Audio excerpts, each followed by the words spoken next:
सनिश्चयेन योक्तव्यो योगो निर्विण्ण चेतसा संकल्प प्रभवान कामांस त्यक्त्वा सर्वान् अशेषतः मनसैव इंद्रियग्रामं विनियम्य समन्ततः। ठीक है। करुणामयी माता जी, आप अनुवाद पढ़ेंगे?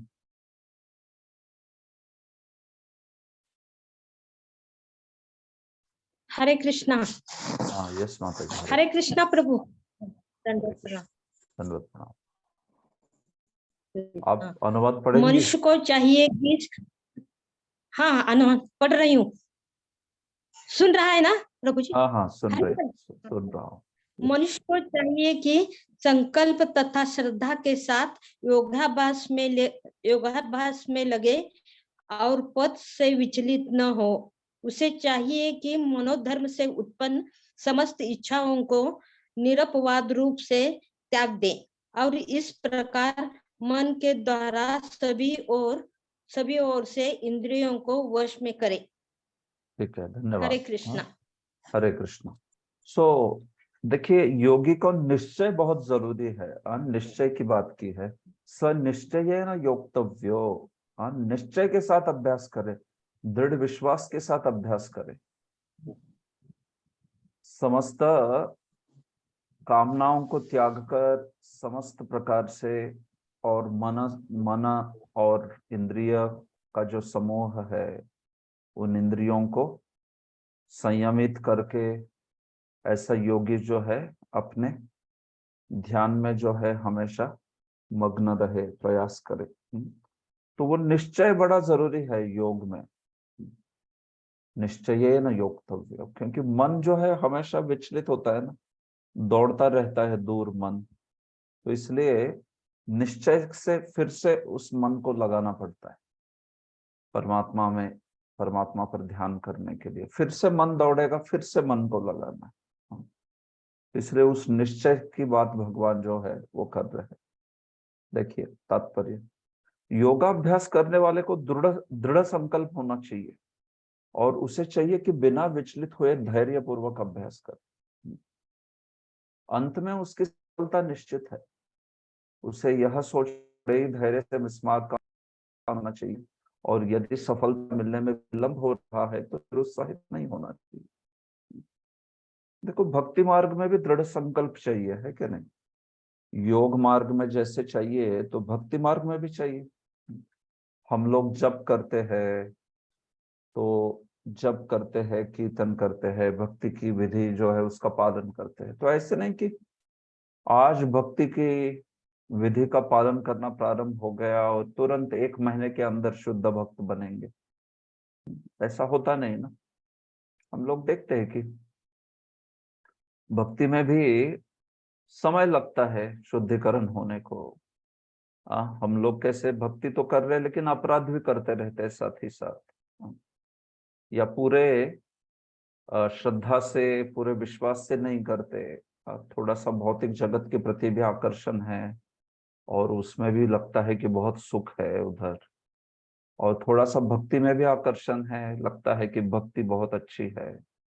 तो ऐसे मन में दोनों भी पहलू रहते हैं। इसकी वजह से साधक जो है वो प्रगति बहुत जल्दी नहीं कर पाते कई बार। समय लगता है। अनर्थ निवृत्ति बड़ी लंबी अवस्था है भक्ति में। श्रद्धा से फिर साधु संग, भजन क्रिया। व्यक्ति फटाफट स्वीकार कर लेता है लेकिन फिर भजन क्रिया जो है वो बड़ी लंबी चलती रहती है। अनिष्ठित भजन क्रिया बोलते हैं उसको। तो उसमें फिर धीरे धीरे धीरे धीरे अनर्थ जो है उसकी निवृत्ति होने लगती। तो इसलिए हमें भी दृढ़ संकल्प होना चाहिए भक्ति में। कभी भक्ति में देखो आपको बहुत सुख का अनुभव करेंगे, कभी भक्ति संघर्ष भी होगी। संघर्ष हो जाएगा भक्ति के कारण। क्योंकि भक्ति में तो आप समय दे रहे हो भगवान के लिए, 16 माला कर रहे हो। कई बार गृहस्थों के जीवन में तो और भी कठिनाई रहती है। परिवार के लिए समय दो, कारोबार के लिए समय दो, नौकरी के लिए समय दो, परिवार की भी जिम्मेदारी, फिर मंदिर में भी कुछ जिम्मेदारी लो, वहां पे भी सेवा करो, 16 माला करो। हाँ, बहुत है कि नहीं। तो कभी कभी उत्साह जो है हमारा हो सकता है कि कम होता जाए। हाँ, तो दृढ़ संकल्प होना चाहिए, ऐसे नहीं सोचना चाहिए कि अरे भक्ति, मुझे तो लगा था थोड़ा बहुत भक्ति करके तुरंत मैं तो शुद्ध हो जाऊंगा, सब कुछ, हाँ, शुद्ध भक्ति को प्राप्त कर लूंगा। लेकिन वो भी ऐसा नहीं होता, आसान नहीं है इतना, उसमें भी संघर्ष करना पड़ता है भक्ति में भी। हाँ, शुद्ध भक्त बनना कोई छोटी चीज नहीं है, बहुत बड़ी चीज है। तो इसलिए अंत में सफलता निश्चित है, इस विश्वास को भक्त के जीवन में भी होना चाहिए। यहाँ पे भगवान योग के प्रसंग में बोल रहे हैं, लेकिन भक्ति योग में भी है। हाँ, प्रभुपाद जी इसलिए भक्ति योग के संबंध में बोल रहे हैं, है कि नहीं। उत्साहान निश्चयान धैर्यात तत्त कर्म प्रवर्तनात् संगत त्यागात सतो वृत्ते है षड्भिर भक्ति प्रसिद्ध्यति। उपदेशामृत में भी सुना है आपने, उत्साहात उत्साह से, निश्चयात निश्चय से, धैर्यात धैर्य से। हाँ, ऐसे तो ये सारे गुण चाहिए, उत्साह चाहिए, निश्चय चाहिए, धैर्य चाहिए। यहाँ पे भी निश्चय शब्द आया। तो इसलिए भक्ति में भी निश्चय से आगे बढ़ना चाहिए। हाँ, कभी हमें कोई सेवा में सफलता आएगी, कभी असफलता आएगी, लेकिन जानना चाहिए कि कृष्ण प्रयास देख रहे हैं हमारे। देखो, सफलता असफलता तो वो तो हमारे हाथ में नहीं है कि नहीं। हम प्रयास करेंगे, बाकी जो कृष्ण की इच्छा है वे करेंगे, है कि नहीं। हाँ, हमने अपनी सेवा करनी चाहिए बस, बाकी कृष्ण के हाथ में है। हाँ, जो सेवा में सफलता नहीं सफलता, हमने हमारा भरसक प्रयास किया, पूरा पूरा 100% दिया, तो वो सफलता है सेवा की। हाँ, बाकी उस सेवा से आ, उसका जो फल है वो भी आएगा नहीं आएगा, ठीक है, जो भी कोई चीज। जैसे आप बुक डिस्ट्रीब्यूशन जा रहे हो, तो आपने आपकी ओर से 100% दिया ना, 100% प्रयास किया आपने। जो भी आप 4 घंटा पुस्तक वितरण गए, तो आपने पूरा पूरा प्रयास किया हर एक को प्रेरणा देने का। और उसके बावजूद भी ऐसे हो सकता है कि कुछ 2-4 ही किताबें गई, ठीक है, नो प्रॉब्लम। भगवान की इच्छा से जो भी आपने प्रयास किया वो अपने में सफलता है सेवा की। ऐसी बात है। लेकिन मानिए कभी कभी हम लोग ठीक से प्रयास नहीं करते ज्यादा, तो भी भगवान की कृपा से हो जाता है बहुत कुछ, है कि नहीं। तो जानना चाहिए कि एक्चुअली भगवान की कृपा ही है, सीधा सीधा, मैंने तो प्रयास भी ठीक से नहीं किया था। तो प्रयास, हमारी उचित चेतना से प्रयास, ये अपने में सफलता है भक्ति की। दुनिया की नजरों में ऐसे नहीं होता, है कि नहीं। आप कितना भी परिश्रम करो, लेकिन अगर आप परीक्षा में अनुत्तीर्ण हुए तो कोई सोचेगा, आपको बोलेगा कि अरे तुमने तो बहुत प्रयास किया है, तो ठीक है, हाँ चलो तुम अनुत्तीर्ण हो गए तो भी मैं तुमको डिग्री दे देता हूँ, नो प्रॉब्लम। ऐसे सोचेगा कोई, बोलेगा ऐसा कोई यूनिवर्सिटी? कभी नहीं बोलेगा, है कि नहीं। वो तो परीक्षा को क्लियर करना ही करना है, भले ही तुम बहुत जानते हो, अच्छे से पढ़ाई कितनी भी की है, लेकिन तुमको परीक्षा उसमें उत्तीर्ण होना ही है। फल जो है वो फल आना ही चाहिए। हाँ, लेकिन भगवान ऐसे नहीं है। भगवान देखते हैं कि कैसा प्रयास किया, क्या निश्चय से, उचित चेतना से, मेरी प्रीति के लिए, मेरी प्रसन्नता के लिए प्रयास किया, तो ठीक है।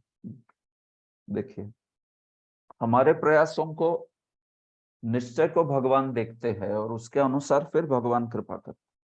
देखिए, जहां तक संकल्प की बात है, मनुष्य को चाहिए कि उस गौरैया, हाँ मतलब चिड़िया कह सकते हो, पंछी छोटा सा, तो उस गौरैया का आदर्श ग्रहण करे जिसके सारे अंडे समुद्र की लहरों में मग्न हो गए थे।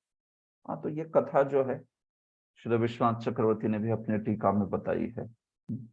एक बार एक छोटा पंछी, हाँ चिड़िया या गौरैया, तो उस चिड़िया ने समुद्र के तट पर कुछ अंडे दिए, लेकिन समुद्र तो इतना विशाल होता है, तो लहरों ने अंडों को ले लिया, पानी में समेट ले लिया।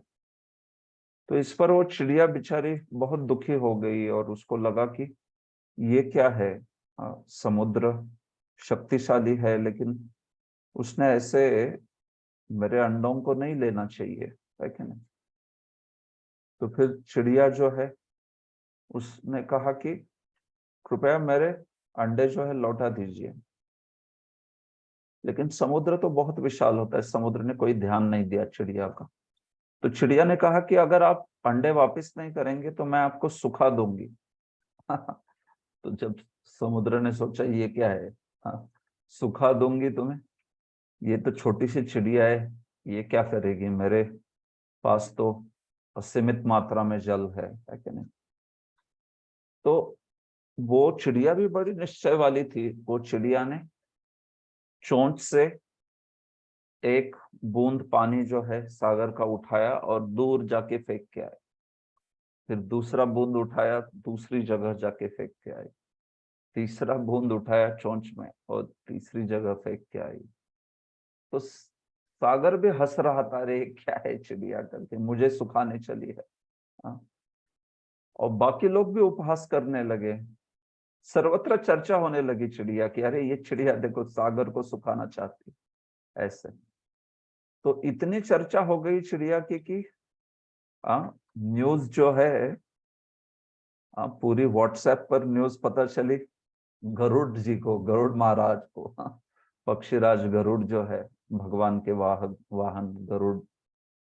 तो जब गरुड़ ने सुना कि अरे ये जो छोटी चिड़िया पंछी है ये मेरी बहन जैसी है, गरुड़ तो पक्षीराज है आप जानते हैं। तो गरुड़ को लगा कि अरे मेरी छोटी बहना का ये इस प्रकार से अवमान कर रहे हैं समंदर। तो फिर गरुड़ जी आए उस चिड़िया को सहायता करने के लिए। और फिर गरुड़ आ गए तो फिर अभी समुद्र को सुखाना क्या कठिन है क्या। हाँ, हाँ। जब गरुड़ जी आए और गरुड़ ने कहा कि तुम इसके अंडे लौटा दो, नहीं तो मैं जो हूं मैं सुखा दूंगा तुम्हें। तो फिर समुद्र भयभीत हो गया, क्योंकि गरुड़ की शक्ति तो जानता है वो, गरुड़ जी क्या नहीं कर सकते। तो फिर उसने भयभीत होके चुपचाप वो जो चिड़िया है, पंछी है, उनके अंडे वापस कर दिए। तो विश्वनाथ चक्रवर्ती ने और टीकाकारों ने भी ये कथा जो है अपनी टीका में लिखी है। बताते हैं कि कैसे निश्चय देखिए ऐसा है। हाँ, तो योग के मार्ग में, भक्ति में ऐसा है। देखिए, आपको आपके निश्चय के द्वारा भगवान की कृपा को आकर्षित करना है। हाँ, इस मन को, इंद्रियों को, इस पूरी माया जो है, माया शक्ति, उसको हराना मतलब वो समुन्दर को सुखाने जैसा है। कोई माया शक्ति को आ, हरा सकता है?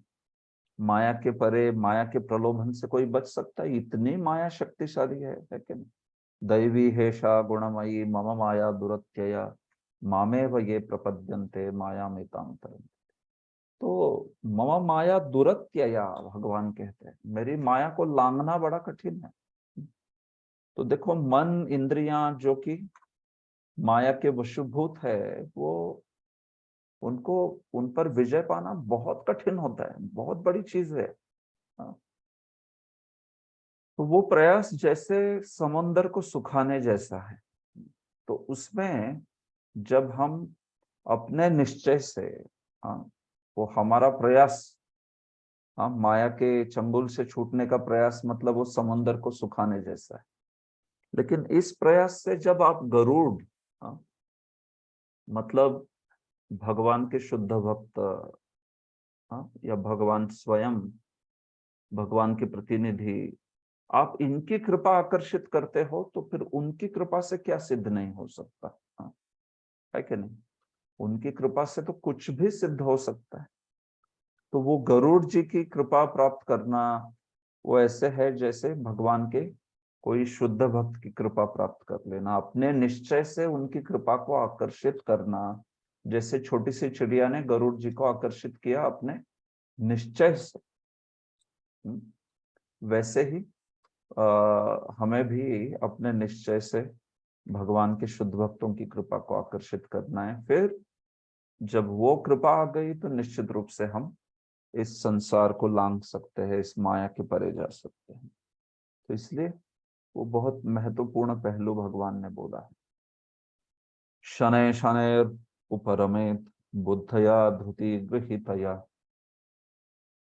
आत्मसंस्थं मनः कृत्वा न किंचिदपि चिंतयेत। जय श्री राधा माता जी। हरे कृष्ण अनुवाद। गुरुजी।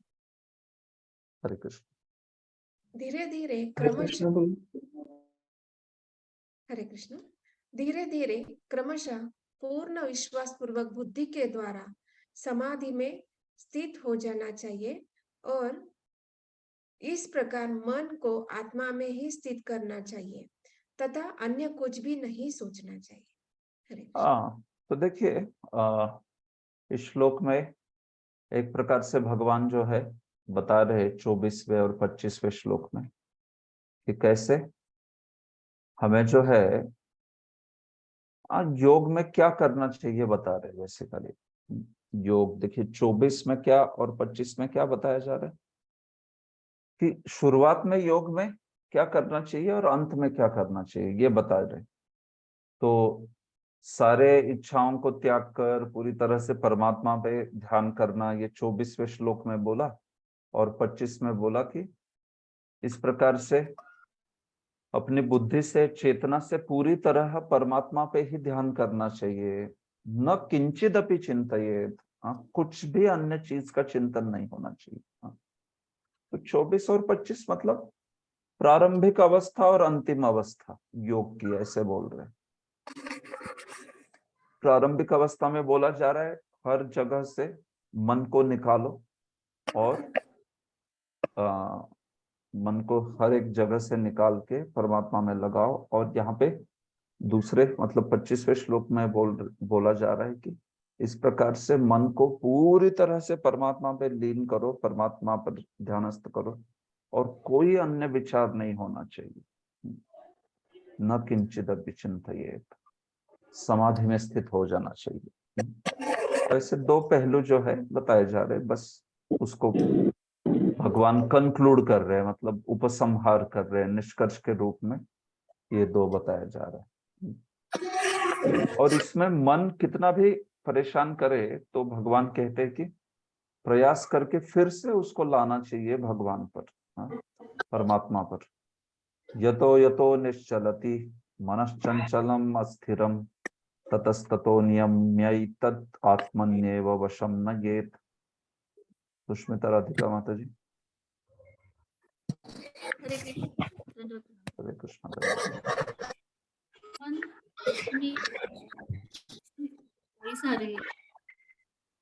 मन अपनी चंचलता तथा अस्थिरता के कारण जहाँ कहीं भी विचरण करता है, मनुष्य को से वहां से खींचे और अपने वश में लाए। ठीक है, स्वयं को म्यूट पे कीजिए। कोई भी जो म्यूट पर नहीं है कृपया स्वयं को म्यूट पे रखिए, कुछ डिस्टरबेंस हो रहा है पीछे से। भगवान पाटिल प्रभु, जयश्री पाटिल माता जी, आप हरे कृष्ण। म्यूट पे रखिए स्वयं को आप सब। ठीक है, ओके। यतो यतो निश्चलति मनश्चंचलम अस्थिरम, जहां जहां से भी मन अपनी चंचलता के कारण, अस्थिरता के कारण जहां कहीं भी चलता हो मन, जहां जहां जाता हो, उसको तो परमात्मा पे ध्यान करने के लिए प्रयास कर रहे हैं, लेकिन मन दौड़ता रहता है इधर उधर। तो ऐसे मन को ततस्ततो नियम्य एतद आत्मन्येव वशम नयेत। तो जहां मन होता है वहां से वापस ले जाओ उसको, और फिर आत्मन्येव अपने में ही, मतलब परमात्मा जो है उन पर ध्यान करने में फिर से लगाना चाहिए। हाँ, देखो जप में भी ऐसा ही होता है कि नहीं, मन दौड़ता है इधर उधर, फिर से वापस लाओ, फिर से वो दौड़ता है, फिर से वापस लाओ, फिर से वो दौड़ता है, फिर से वापस लाओ, ऐसा ही होता है। हाँ, यही अभ्यास है। मन दौड़ रहा है ना इधर उधर, फिर से उसको वापस लाना पड़ता है ऐसे। हाँ, भगवान स्वयं कह रहे चंचल है मन, अस्थिर है, इसके कारण जहां जहां जाता है वो निश्चलती ततस्ततो नियम्य, वहां से फिर से वापस लेके आओ उसको और फिर से आत्मनि एव वशम, फिर से लगाओ ध्यान करने के लिए। ऐसे तो योग हो या भक्ति योग हो, ये पहलू ऐसा ही है। मन का स्वभाव ही है, वो छोटे बच्चे की तरह है, एक जगह पे बैठेगा नहीं, है क्या नहीं? बच्चा हम लोग देखते दौड़ता रहता है इधर उधर, तो माता है या पिता है फिर उनको पकड़ते हैं, फिर से लेके आते हैं, फिर दौड़ता है कहीं और फिर से पकड़ते हैं लेके आते हैं, ऐसे। तो वैसे मन जो है इसी प्रकार से, इसलिए उसकी चंचलता अस्थिरता से हताश नहीं होना चाहिए, बार बार प्रयास करना चाहिए, और उस प्रयास के कारण फिर भगवान की कृपा हो जाती है हम, और फिर हम लोग भगवान की भक्तों की कृपा से फिर धीरे धीरे जो है मन के ऊपर विजय पाने में समर्थ होने लगते हैं। देखिए, मन स्वभाव से चंचल और अस्थिर है, किंतु स्वरूप सिद्ध योगी को मन को वश में लाना होता है। जो मन को वश में रखता है वह गोस्वामी कहलाता है, और जो मन के वशीभूत होता है वो गोदास कहलाता है। हाँ, ये शब्द सुने आपने, गोस्वामी और गोदास। तो देखो, गोस्वामी, गो शब्द का अर्थ होता है इंद्रियां। हाँ, ये जो गो शब्द है ना, गो ही यहाँ पर उसका अर्थ इंद्रियां है यहाँ पर। तो गोदास मतलब इंद्रियों का दास, गवाम दास। गोस्वामी मतलब इंद्रियों का स्वामी, है कि नहीं? गोस्वामी या महान प्रगत भक्त को गोस्वामी या स्वामी कहा जाता है, क्योंकि इंद्रियों को वश में कर लिया है उन्होंने, ऐसे। तो ये बात है, ऐसे नहीं इंद्रिया जो है या मन जो है वो पूरी तरह से इंद्रियों के पीछे दौड़ रहा है, इंद्रिय विषयों के पीछे दौड़ रहा है, बिल्कुल नहीं। तो इसलिए भगवान को ऋषिकेश कहा है, जिनकी सेवा में लगने की वजह से ऋषि कहते हैं इंद्रियों को, ऋषिक इंद्रिय, और ऋषि का नाम ईशः सह ऋषिकेश। जो इंद्रियों का स्वामी है वो ऋषिकेश। तो देखो, ये भगवान का नाम है, तो हमारी इंद्रियां जो है, अगर हम ऋषिकेश की सेवा करेंगे तो फिर हमारी इंद्रियां जो है वो हमारे वश में आएगी, मन या इंद्रियां वश में आएगी, नहीं तो फिर नहीं हो सकता, गोदास बनेगा वह हर कोई। हाँ, तो गोदास नहीं, ऋषिकेश की सेवा करनी चाहिए, इसलिए उसी को भक्ति भी कहते हैं ना। सर्वोपाधि विनिर्मुक्तम तत्परत्वेन निर्मलम ऋषिकेश सेवनम भक्तिरुच्यते। आप भक्ति की परिभाषा नारद मुनि ने कैसे की है? ऋषिकेश सेवनम, इंद्रियों के द्वारा इंद्रियों के स्वामी मतलब ऋषिकेश की सेवा करना, इसी को भक्ति कहा गया है, ये बात है। तो इसलिए जब वो करेंगे तभी फिर इंद्रियों को या मन को वश में किया जा सकता है। प्रशांत मनसम ह्येनम योगिनम सुखम उत्तमम उपैति शांत रजसम ब्रह्मभूतम अकल्मषम। देवकन्या माता जी अनुवाद पढ़ेंगे। हरे कृष्ण प्रभु जी, दंडवत प्रणाम। जिस योगी का मन मुझ में स्थिर रहता है वह निश्चय ही दिव्य सुख की सर्वोच्च सिद्धि प्राप्त करता है। वह रजोगुण से परे हो जाता है, वह परमात्मा के साथ अपनी गुणात्मक एकता को समझता है और इस प्रकार अपने समस्त विगत कर्मों के फल से निवृत्त हो जाता है। हरे कृष्णा। धन्यवाद। तो फिर ऐसे योगी जो है उसको दिव्य सुख की प्राप्ति होती है। देखिए, प्रशांत मनसम ही येनम योगिनम सुखम उत्तमम, ऐसा योगी जो है उत्तम सुख प्राप्त करता है, समस्त रजस तमस के परे चला जाता है और उस ब्रह्मभूत अवस्था को प्राप्त कर लेता है। जिस ब्रह्मभूत अवस्था में वो स्वयं को आत्मा, शरीर नहीं बल्कि आत्मा करके समझता है, परमात्मा को समझता है, सब कुछ जो ब्रह्मभूत अवस्था है जिसमें अपना उसको आत्म साक्षात्कार जो है वो हो जाता है। तो वो फल जो है यहाँ पे बोला गया है, युञ्जन्नेवं तदात्मान युञ्जन्नेवं सदात्मानं योगी विगत कल्मषः सुखेन ब्रह्म संस्पर्शम अत्यंतम सुखम अश्नुते। वामन प्रपन्न प्रभु अनुमत पढ़ेंगे आप। हरे कृष्ण। इस प्रकार योगाभ्यास में निरंतर लगा रहकर आत्मसंयमी योगी भौतिक कल्मश से मुक्त हो जाता है और भगवान की दिव्य प्रेमामयी सेवा में परम सुख प्राप्त करता है। तो ये ऐसा योगी जो है समस्त कल्मश से मुक्त होके, ऐसा योगी जो है सुखे न ब्रह्म संस्पर्शम, वो जो है ब्रह्म संस्पर्श कर लेता है और अत्यंतिक सुख की प्राप्ति कर लेता है। देखो मैंने जैसे कहा था कि योगी, आपको याद होगा ना, योगी दो प्रकार के होते हैं। योगी लोग दो गंतव्य प्राप्त करने की अभिलाषा करते हैं। आपको पता है क्या दो गंतव्य प्राप्त करने की अभिलाषा करते हैं? अलग अलग कैटेगरी है योगी में भी।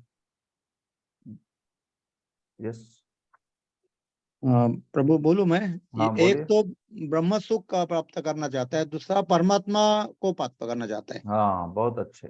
हाँ, Thank तो एक जो है ब्रह्म की प्राप्ति करना चाहता है योगी में। देखो दोनों अष्टांग योगी कर रहे, लेकिन उसमें दो गंतव्य या दो फल जो है उसकी आकांक्षा रहती है। एक हो गए कैटेगरी जिनकी आकांक्षा ब्रह्म प्राप्ति की है और उसके लिए अष्टांग योग का मार्ग का अवलंबन कर रहे हो, और दूसरे है जो अष्टांग योग मार्ग का अवलंबन तो कर रहे हैं लेकिन ब्रह्म की प्राप्ति के लिए नहीं, परमात्मा की प्राप्ति के लिए। हाँ, ऐसा है। तो मार्ग भले ही अष्टांग योग का है, दोनों के दोनों ध्यान भी अष्टांग योग में परमात्मा पे ही करते, लेकिन परमात्मा को समाधि अवस्था में प्राप्त करके वहां से उनको कहाँ जाना है ये दो अलग गोल हो जाते। ऐसी बात है, बड़ी रोचक चीज है। देखिए दोनों के दोनों परमात्मा पे ही ध्यान करेंगे, समाधि अवस्था को भी प्राप्त करेंगे, तो फिर समाधि हो गई तो हो गया ना। इतना सुंदर परमात्मा का रूप है, उसको आप हृदय में देख पा रहे हो, तो फिर कौन सा व्यक्ति जो है उस परमात्मा को नहीं चाहेगा। बट ऐसा होता है, ये योगी वैसे होते हैं। तो ये जो दूसरे योगी है उनकी इतनी ब्रह्म के प्रति आसक्ति है कि वो परमात्मा को तो समझते हैं, जानते हैं, परमात्मा को समाधि अवस्था में देख भी लिया उन्होंने, लेकिन तो भी उनको अंत में ब्रह्म में ही लीन होना ऐसे। तो इसलिए ऐसे शब्द यहाँ पर आते रहते हैं, सुखे न ब्रह्म संस्पर्शम वगैरह वगैरह, क्योंकि ब्रह्म की भी अभिलाषा रखते हैं ये लोग जो है ऐसे। लेकिन दोनों भी अवस्था में वो आत्यंतिक सुख माना गया है। ब्रह्मानंद का भी सुख है अपना, है कि नहीं, जहाँ पे कोई भौतिक दुख का अनुभव नहीं होता, व्यक्ति स्वयं को आत्मा करके समझता है और उस आत्मा के आनंद में रहता है, उसको ब्रह्मानंद कहते हैं। लेकिन उससे भी बड़ा परमात्मा के रूप पर ध्यान करके, परमात्मा जो परमात्मा है उन पे ध्यानस्थ अवस्था में उनके सौंदर्य का आस्वादन करना, ये उससे भी बड़ा आनंद है। और सबसे बढ़िया है भक्ति का आनंद, जिसमें तो भगवान की सेवा का आनंद है। तो इस प्रकार से ब्रह्म, परमात्मा, भगवान, हालांकि तीनों भी आनंद प्रदान करते हैं, लेकिन उस आनंद में तारतम्य भी है। एक से दूसरा श्रेष्ठ है काफी, इस प्रकार से। तो ये योगी लोग जो है इस प्रकार से ब्रह्म संस्पर्श जो है उससे परम सुख का अनुभव प्राप्त करते हैं। सर्वभूतस्थम आत्मानं सर्वभूतानि चात्मनि ईक्षते योग युक्तात्मा सर्वत्र समदर्शनः। पद्मवालिनी रेवती माता जी या मणि ध्रुव प्रभु अनुवाद पढ़िए।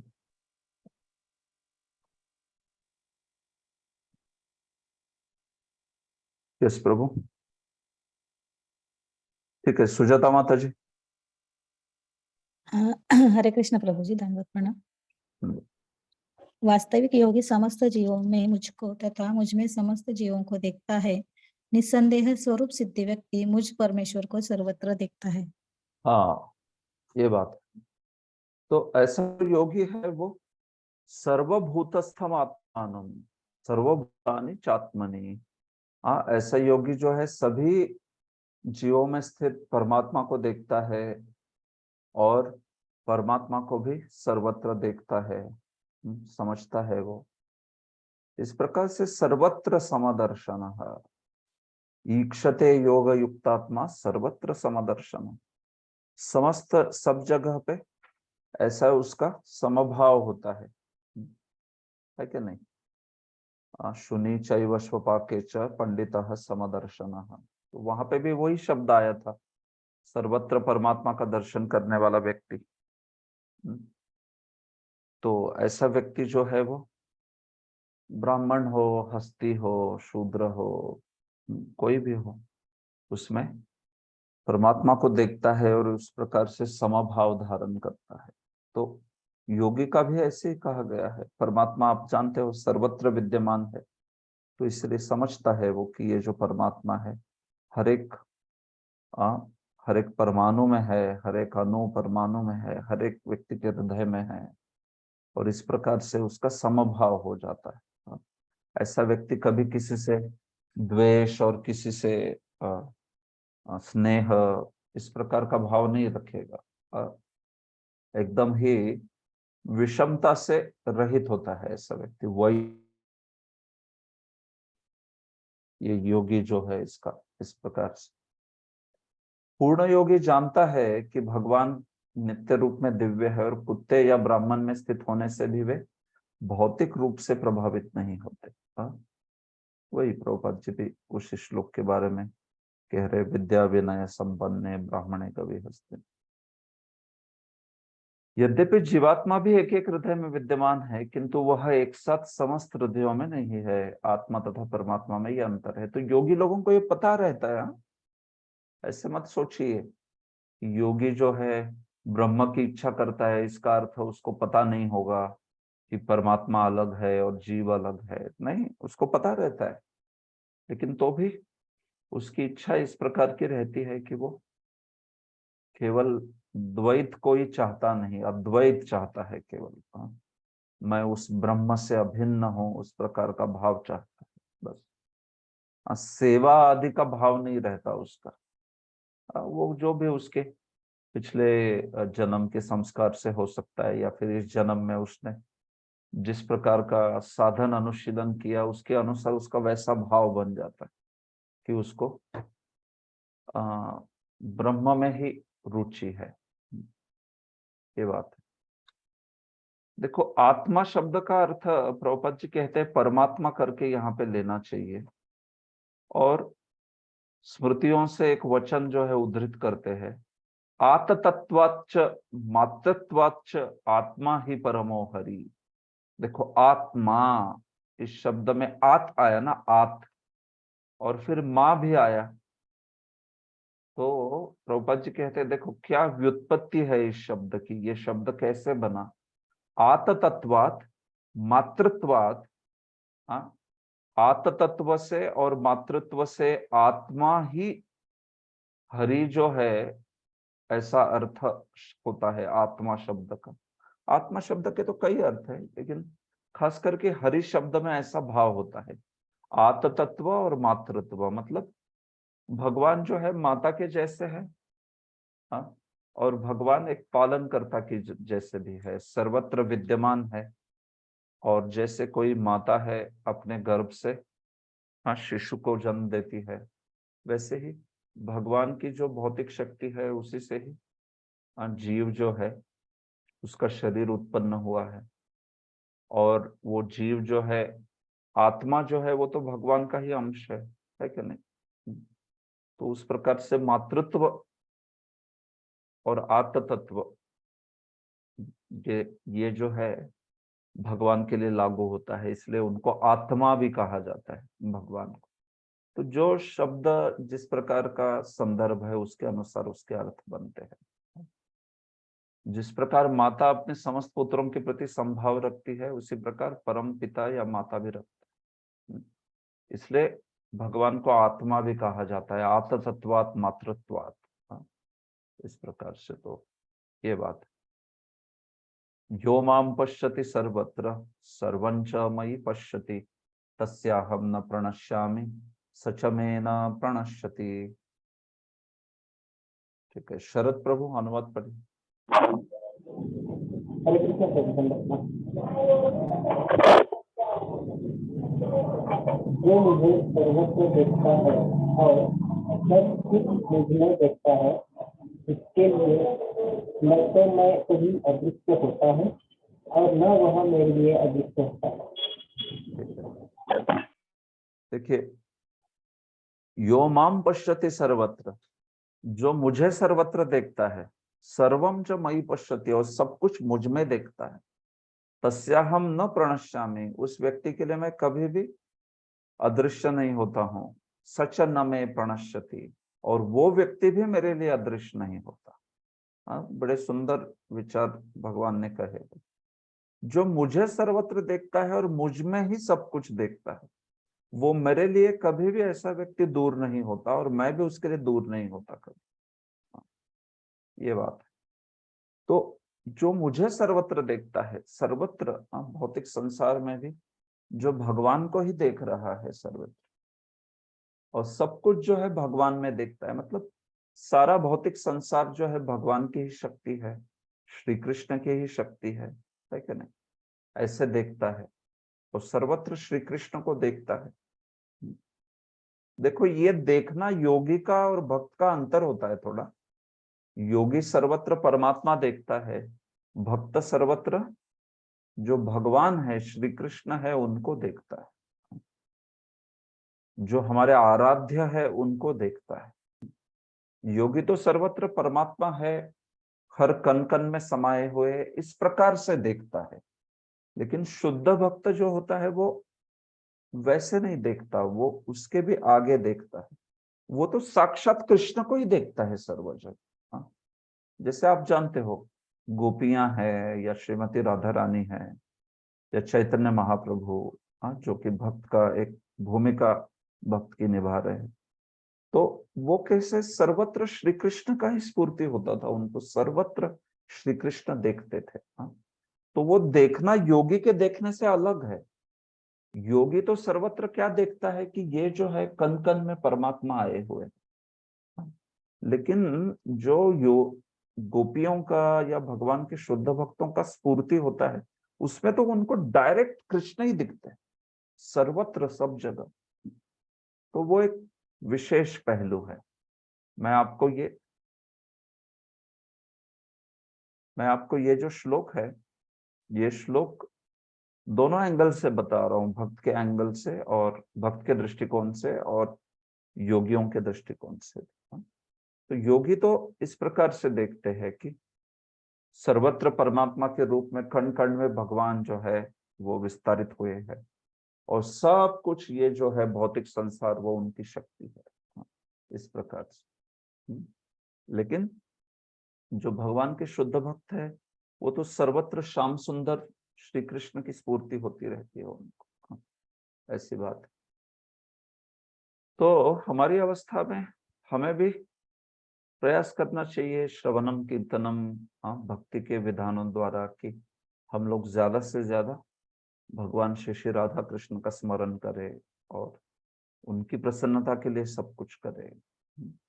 ऐसे तो जो भगवान का सतत स्मरण करेगा, जो भगवान का विस्मरण नहीं होने देगा, भगवान भी उसका कभी विस्मरण नहीं होने देंगे। लेकिन भगवान का तो ऑफकोर्स कभी भी किसी को भूलते नहीं भगवान, लेकिन तो भी मतलब भगवान की कृपा दृष्टि उस व्यक्ति पे हमेशा बनी रहेगी।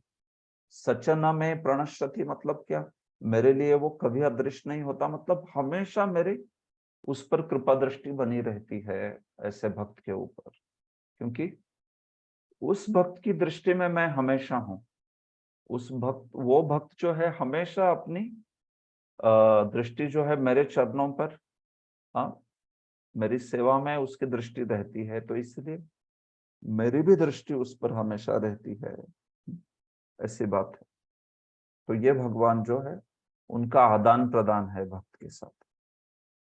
देखिए, कृष्ण भावनाभावित व्यक्ति भगवान कृष्ण को ही सर्वत्र देखता है और सारी वस्तुओं को कृष्ण में देखता है। तो वो जानता है कि सब कुछ जो है श्री कृष्ण की अभिव्यक्ति है और श्री कृष्ण को ही सर्वत्र जो है वो देखता है। ऐसा भक्त जो है प्रेमांजन छुरित भक्ति विलोचनेन संतः सदैव रतयेषु विलोकयन्ति यम श्याम सुंदरम अचिंत्य गुण स्वरूपम गोविंदमादि पुरुषम तमहम भजामि। देखो, प्रेमी भक्तों की बात हो रही है। हाँ, प्रेम के चक्षुओं द्वारा, प्रेम के अंजन से, प्रेम का अंजन, प्रेम रूपी अंजन जो लगाए है, ऐसे नेत्रों से शुद्ध भक्त जो है वो हमेशा श्याम सुंदर को देखते हैं। ऐसी बात कही गई। तो मुद्दा यही है कि भगवान को देखने की बात हो रही है। तो जैसे योगी लोग, वैसे भक्त लोग भी श्री कृष्ण को ही सर्वत्र हमेशा देखते हैं। सर्वभूत स्थितम यो माम भजत्येकत्वमास्थितः सर्वथा वर्तमानोपि सयोगी मयि वर्तते। वैभवी माता जी, आप अनुवाद पढ़ेंगे। हरे कृष्ण प्रभु जी, दंडवत प्रणाम। दंडवत प्रणाम। जो योगी मुझे तथा परमात्मा को अभिन्न जानते हुए परमात्मा की भक्ति पूर्वक सेवा करता है, वह हर प्रकार से मुझ में सदैव स्थित रहता है। तो इस प्रकार से भगवान कहते हैं कि जो समझता है कि मैं सर्वत्र सिद्ध हूँ, परमात्मा के रूप में मैं ही सब जगह पे विद्यमान हूँ, तो ऐसा जो योगी है वो हमेशा मुझ में ही स्थित रहता है। कोई भी स्थिति में हो, सर्वथा वर्तमानोपि, तो भी वो मेरी ही हमेशा मेरी ही स्थिति में या मुझ में ही स्थित रहता है। ये बात है। श्री जीव गोस्वामी, श्री विश्वास चक्रवर्ती द्वारा, नहीं सॉरी, श्री रूप गोस्वामी द्वारा जो जीवन मुक्त की अवस्था का यहाँ पर वर्णन है वो किया है प्रभुपाद जी ने। इहा यस्य हरेर दास्य कर्मणा मनसा गिरा निखिला स्वप्य अवस्था सो जीवन मुक्त स उच्यते। देखो, जीवन मुक्त, जीते हुए मुक्त किसको कहते हैं? जो अपने काया वाचा मनस से पूरी पूरी भक्ति से पूरी पूरी 100% इच्छा जो है कृष्ण की प्रसन्नता ही है। इस प्रकार से जो भक्ति में लगा हुआ है उसको जीवन मुक्त कहते हैं। वही जीवन मुक्त जो है उसकी परिभाषा है। ठीक है, तो ये अंतिम श्लोक है यहाँ पर, जो इस योग मार्ग का वर्णन की विधि में भगवान ने जो विषय 10वें श्लोक से प्रारंभ किया, तो यहाँ पे खत्म हो रहा है 10 से 32 में। आत्मौपम्येन सर्वत्र समं पश्यति योर्जुन सुखम वा यदि वा दुखम सयोगी परमो मतः। महानंदिनी सुदेवी माता जी, अनुवाद पढ़ेंगे आप। हरे कृष्ण प्रभु जी, दंडवत प्रणाम। दंडवत प्रणाम। हे अर्जुन, वह पूर्ण योगी है जो अपनी तुलना से समस्त प्राणियों की उनके सुखों तथा दुखों में वास्तविक समानता का दर्शन कराता है। हरे कृष्ण। धन्यवाद। तो इस प्रकार से योगी वही है, वो कह रहे कि भगवान कह रहे कि जो समभाव है जिसमें आत्मौपम्य ना। देखो, आत्म औपम्य मतलब उपमा, जो हर कोई हर एक के अन्य व्यक्ति को वो अपनी तुलना में देखता है। मतलब क्या? जो उसका दुख है अन्य व्यक्ति का, वो दुख अगर मुझे होगा तो कैसे लगेगा? तो मुझे किस प्रकार का अनुभव होगा, तो वो ऐसा ही देखता है। अन्य व्यक्ति का दुख जो है उससे वो दुखी हो जाता है, अन्य व्यक्ति के सुख से वो सुखी हो जाता है। तो इसलिए उसको, ऐसे व्यक्ति को जब भी अन्यों को देखता है वो, तो उसका हृदय जो है वो समस्त जीवों के हित से भरा हुआ रहता है। आत्मोपम्यन का वो अर्थ है, प्राणियों का सुख है दुख है, उसमें वो हमेशा देखता है कि सभी जो है उनके हृदय में परमात्मा है, और तो भी ये व्यक्ति जो है किस प्रकार से सुख का दुख का अनुभव कर रहा है। तो उसको ये बात जो है समझती है कि कैसे ऐसा जो जीव है परमात्मा के अज्ञान के कारण कैसे अनुभव कर रहा है वो सुख दुख का ऐसे। तो खास करके जो परमात्मा का अज्ञान वगैरह है उसको देखता है वो, हाँ, और उसके कारण वो समानता का अनुभव जो है वो कहा जा रहा है। तो वो ऐसा योगी जो है सहायता भी करने का प्रयास करेगा आध्यात्मिक ज्ञान देके, लेकिन मुद्दा है कि वो वास्तविक समानता, मतलब परमात्मा जो है उनकी उनकी सत्ता, उनका अस्तित्व जो है हर एक व्यक्ति में, ऐसा योगी जो है वो देखता है। देखो, कृष्ण भावना भावित व्यक्ति पूर्ण योगी होता है। अपने व्यक्तिगत अनुभव से वो प्रत्येक प्राणी के सुख तथा दुख से अवगत होता है। और क्या है वो दुख का कारण? ईश्वर से अपने संबंध का विस्मरण। तो ऐसा कृष्ण भावना भावित भक्त या पूर्ण योगी इस चीज को समझता है, और इसलिए उसको परम हितैषी कहा है हर एक का। ऐसा व्यक्ति सर्वभूत हिते रता है, वो सबकी सहायता जो है वो करना चाहेगा। इस प्रकार से अर्जुन उवाच, देखिए अभी यहाँ से अंतिम सेक्शन शुरू हो रहा है इस अध्याय का, 33वां श्लोक जो है यहाँ से। अर्जुन कहते हैं भगवान के कि देखो, दो तीन चीजें कहेंगे अर्जुन यहाँ पर अभी। एक तो कहते हैं कि मन बड़ा चंचल है भगवान, तो इसलिए आपने ये जो योग बताया मुझे कुछ जमा नहीं। हाँ, हाँ, मुझे ये थोड़ा सुस्थिर नहीं लगता ये योग, क्योंकि मन तो इतना चंचल होता है। तो एक प्रश्न मन की चंचलता के बारे में पूछेंगे। दूसरा और एक महत्वपूर्ण प्रश्न पूछते हैं अर्जुन की, देखो किसी ने योग मार्ग पे वो आरूढ़ हो गया, लेकिन अगर मानो मन की चंचलता के कारण गिर गया तो क्या होगा उसका? हाँ, भक्ति मार्ग में भी ये प्रश्न आ सकता है कि नहीं? एक ओर से हमने देवताओं की उपासना हो या कर्मकांड हो उस सब का त्याग कर दिया, और दूसरी ओर मानो भक्ति में भी सिद्धि प्राप्त नहीं हुई, तो ना इधर के नए ना उधर के रहे, है कि नहीं? हाँ, ना घर का ना घाट का, वो कहते हैं। तो अर्जुन भी ऐसा प्रश्न पूछते हैं भगवान को कि एक और तो भगवान सब कर्मकांड वगैरह त्याग करके हम योग के मार्ग में कोई आ जाए, और योग के मार्ग से भी पतन हो गया, तो फिर बेचारे का क्या होगा? दोनों भी गया ना उसका, ये भी गया वो भी गया। तो उस अवस्था में क्या होता है, ये दूसरा प्रश्न अर्जुन ने इस सेक्शन में किया है, और इन दोनों प्रश्नों का भगवान ने उत्तर दिया है। ठीक है, तो देखिए उसमें पहली चीज मन की चंचलता के बारे में। अर्जुन उवाच योऽयं योगस्त्वया प्रोक्तः साम्येन मधुसूदन एतस्याहं न पश्यामि चंचलत्वात् स्थितिं स्थिराम। ठीक है, अनुवाद पढ़े अजय नामदेव प्रभु या ज्योति नामदेव माता जी, आप पढ़िए कोई भी। हरिबोल प्रभु जी, मैं पढ़ूं?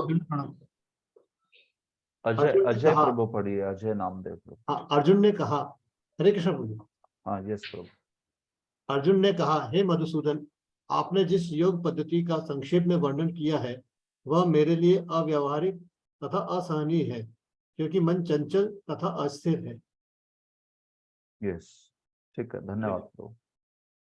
देखिए, तो मन बहुत चंचल है, चंचलत्वात्, हाँ, मन इतना चंचल है, इसलिए अर्जुन कह रहे भगवान आपने जो बोला यहाँ पर, ये तस्याहम न पंचामी स्थिराम स्थितिम। अब मुझे लगता है कि आपने जिस योग पद्धति को बोला है वो बड़ी ही अव्यावहारिक है, हाँ, इम्प्रैक्टिकल, करने योग्य नहीं है, क्योंकि मन तो इतना दौड़ता रहता है, कैसे कर पाएगा कोई व्यक्ति। देखो, जो अर्जुन जो बोल रहे हैं उसमें कुछ तथ्य है, सही बात है। हाँ, मन जो है इतना चंचल होता है, तो अष्टांग योग का मार्ग साधारण नहीं है एक्चुअली।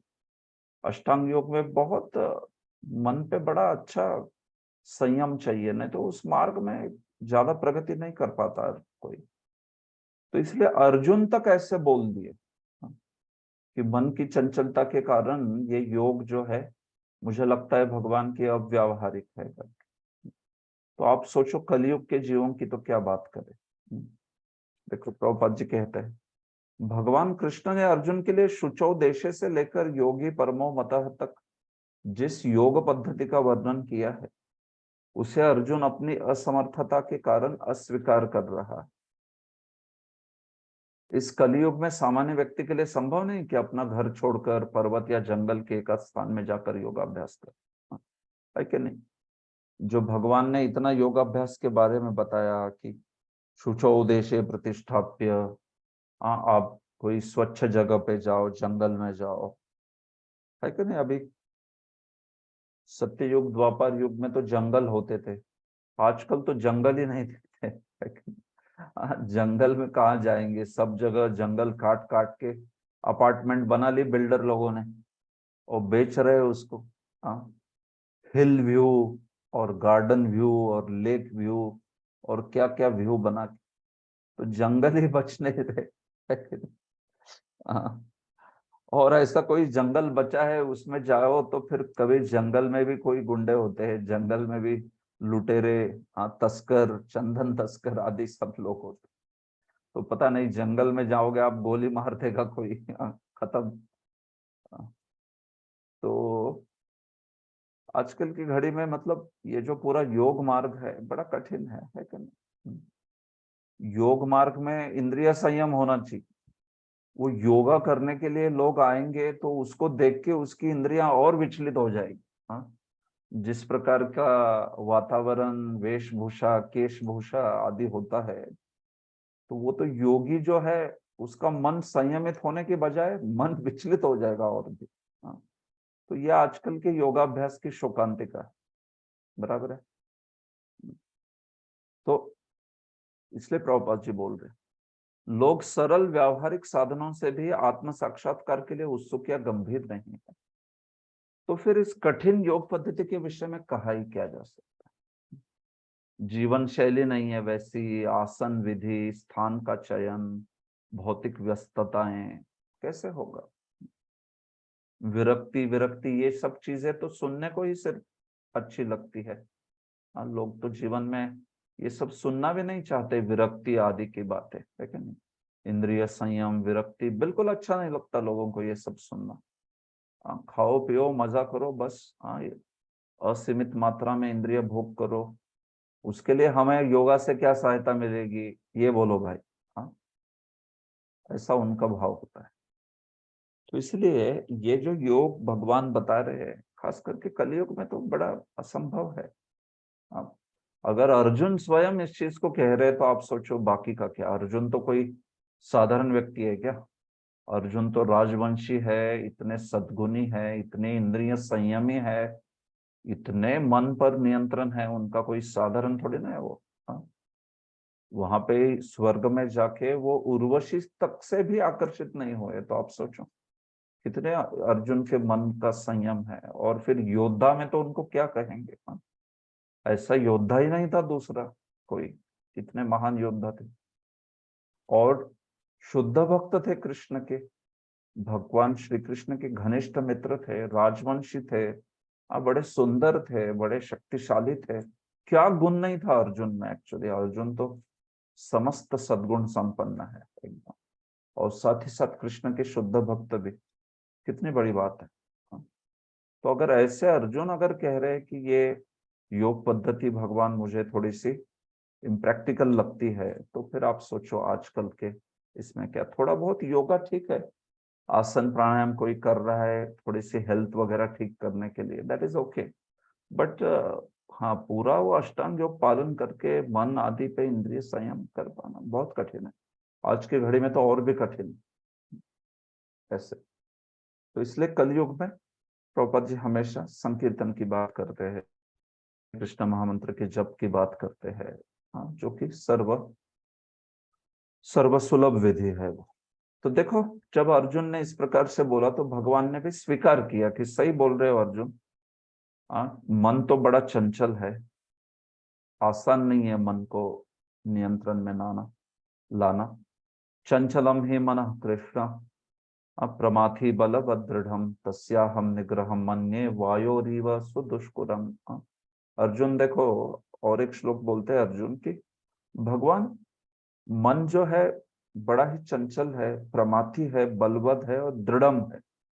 चार मन के चार गुण बताए, मन जो है चार गुण यहाँ पे अर्जुन ने बताए, और फिर उसके बाद भगवान भी स्वीकार करते हैं उस चीज को।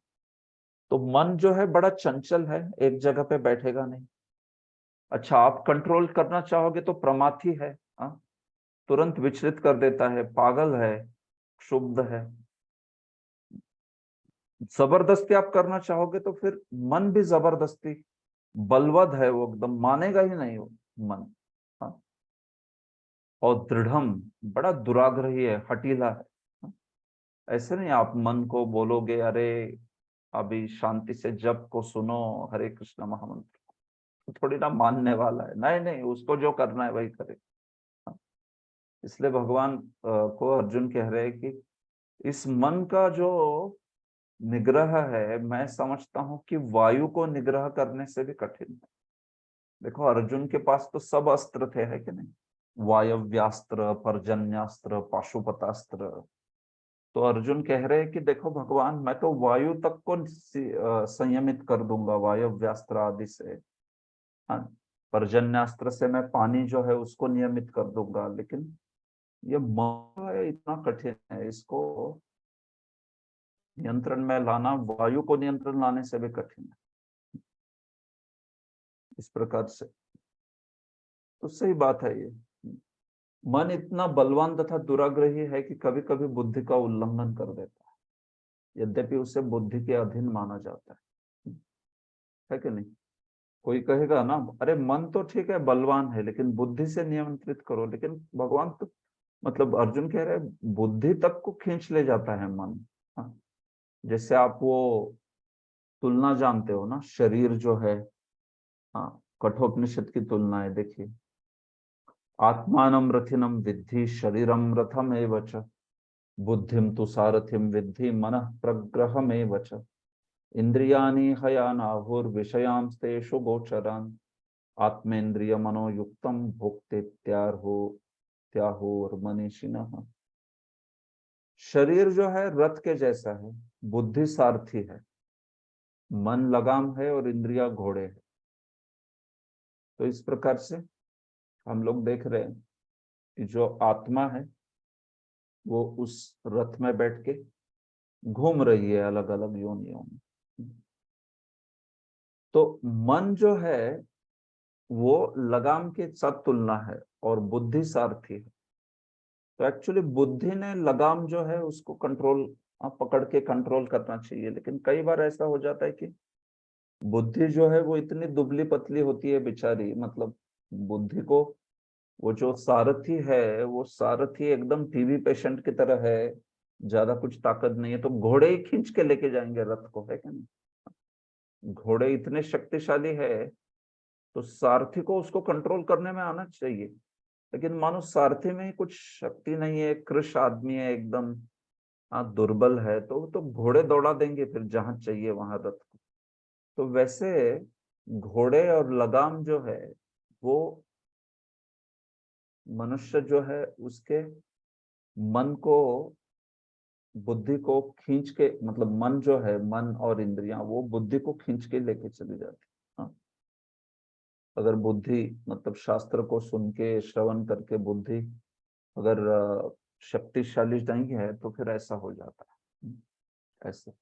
तो इसलिए मन को नियंत्रित करना इतना आसान नहीं है। शास्त्र सुनने के बाद भी कभी कभी जब चाहिए तब वो ज्ञान नहीं आएगा, सब भूल जाएंगे। देखो अजामिल ने भी वो अवांछनीय दृश्य देख लिया था, वो शूद्र और शूद्रानी आलिंगन आदि कर रहे तब।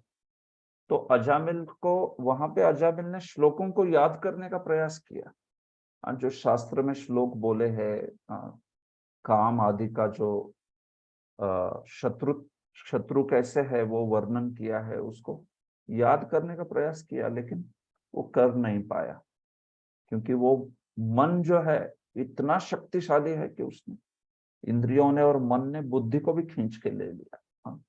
और फिर वो उस स्त्री को, जो कि बड़ी ही दुष्चरित्र वाली थी, ऐसी दुष्चरित्र वाली उस स्त्री को लेके आ गए घर पे, और उनकी इतनी धार्मिक पत्नी थी आदि, तो उन सबको निकाल दिया उन्होंने। तो मुद्दा यह है यहाँ पर बताने का कि मन और इंद्रियां ऐसी है ना, वो सारथी बुद्धि जो उसको ही खींच के लेके जाती, वो सब भूल जाता है आदमी, कुछ समझता नहीं उसको। क्रोध, काम, लोभ, सब, केवल काम की बात नहीं, क्रोध भी ऐसा ही है। क्रोध में सब बुद्धि जो है भूल जाता है आदमी, बाद में फिर पश्चाताप करेगा, अरे मैंने क्या कर दिया क्रोध में। हाँ, तो इस प्रकार से ये मन का स्वभाव है ऐसा। तो इसलिए अर्जुन जो है कह रहे कि प्रमाथी है मन, तो पागल है कि नहीं। हाँ बाहर भी लोग कहते हैं मन पागल है करके ऐसे, लेकिन उनको लगता है वो अच्छी चीज है। हाँ, मन पागल है भाई। हाँ, अरे वो बेकार चीज है, इसलिए मन को पागलपन जो है उसका दूर करो, उसको ठीक करो। हाँ, ऐसी बात। लेकिन वो समझते नहीं। प्रमाथी, बलवत। हम लोग जब प्रयास करते हैं मन को नियंत्रित करने का, तब समझता है कि कितना कठिन है कि नहीं। हाँ, एक बार एक साधु महाराज बता रहे थे कि कैसे मन को संयमित करना कठिन है। तो एक लड़का बोला, क्या साधु महाराज, ये क्या मन को संयमित करना इतना कठिन है क्या? आप मुझे बोलो, मैं तो कोई भी चीज कर लेता हूँ। हाँ? तो साधु बोले, अच्छा। हाँ, बोले हम लोग युवा लोग हैं, हम लोगों को बोलो कोई भी चीज हम कर लेंगे। तो साधु ने कहा, अच्छा तो तुम मन को संयमित करके दिखाओ। हाँ, बोला क्या बड़ी बात है, मेरा मन तो पहले से संयम में। तो ठीक है, साधु ने बोला कि अगले 10 दिन जो है तुम लाल बंदर के बारे में मत सोचना। हाँ? लाल बंदर के बारे में क्या मत सोचना, सोचो मत। तो बोला ठीक है ना, इतनी बड़ी बात है, अगले 10 दिन में लाल बंदर का विचार आने भी नहीं दूंगा मन में। हाँ, बिल्कुल नहीं। तो फिर घर पे चला गया, तो बोला लाल बंदर ये क्यों बोला होगा साधु ने, कहा ऐसी क्या चीज है लाल बंदर। हाँ, तो काला बंदर होता है और लाल मुख वाला होता है, तो उसमें लाल बंदर क्यों बोला उसने। हाँ, कुछ तो होगा। तो लाल बंदर का विचार करने लगा, और क्या बताएं, अगले 10 दिन लाल बंदर छोड़ के उसके मन में कोई विचार ही नहीं। लाल बंदर, लाल बंदर, लाल, बार बार वही विचार। साधु ने लाल बंदर क्यों बोला होगा, क्या है ऐसे। हाँ, तो फिर 10 दिन बाद, थोड़ा प्रामाणिक था लड़का, जब साधु को मिलना आया तो साधु ने कहा, तो फिर कैसा रहा, लाल बंदर का कभी ख्याल आया क्या 10 दिन में? तो बोला, महाराज क्या बताएं, मैंने जिंदगी में कभी लाल बंदर के बारे में सोचा नहीं, लेकिन आपने बताने के बाद मैं प्रयास कर रहा हूँ, 10 दिन से लाल बंदर जो है मेरे मन से निकल ही नहीं रहा बाहर। तो आप सही बोले साधु महाराज, मैं समझ गया, आप बोले थे कि मन को नियंत्रण करना आसान नहीं है, तो सही बोल रहे आप। हाँ, जब नियंत्रण करना चाहेंगे तब समझता है कि कितना कठिन है। तब तक तो लगता है व्यक्ति को कि अरे मैं तो क्या इंद्रियों का स्वामी हूं, मन का स्वामी हूं। अच्छा, तो प्रयास करने का, जब मन को शासन करने का, मन को नियंत्रित करने का प्रयास करते, तब समझता है अरे बाप रे, ये तो बड़ा कठिन है, इतना आसान नहीं है।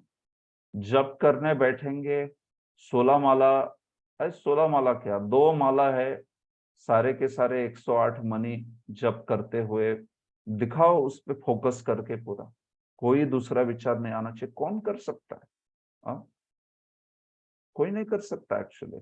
2 माला में भी पूरा 108 हर एक श्लोक, हर एक महामंत्र पर पूरे एब्जॉर्प्शन से, बिल्कुल इधर उधर विचार नहीं। इतना भी करना कठिन है, आसान नहीं है उसमें।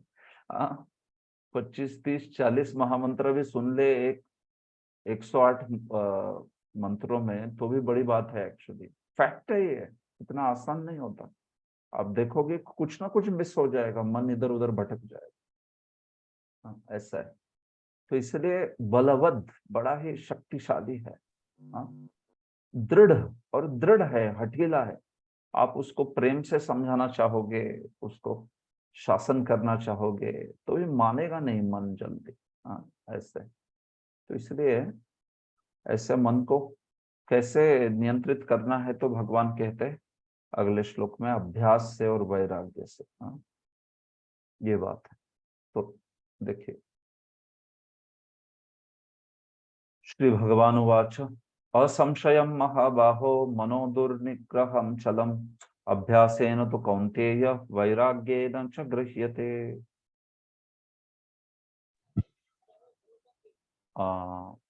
कौन पढ़ना चाहेगा जिसने पढ़ा नहीं? हरे कृष्णा। हरे कृष्णा, पढ़िए। हरे कृष्णा प्रभु जी, दंडवत प्रणाम।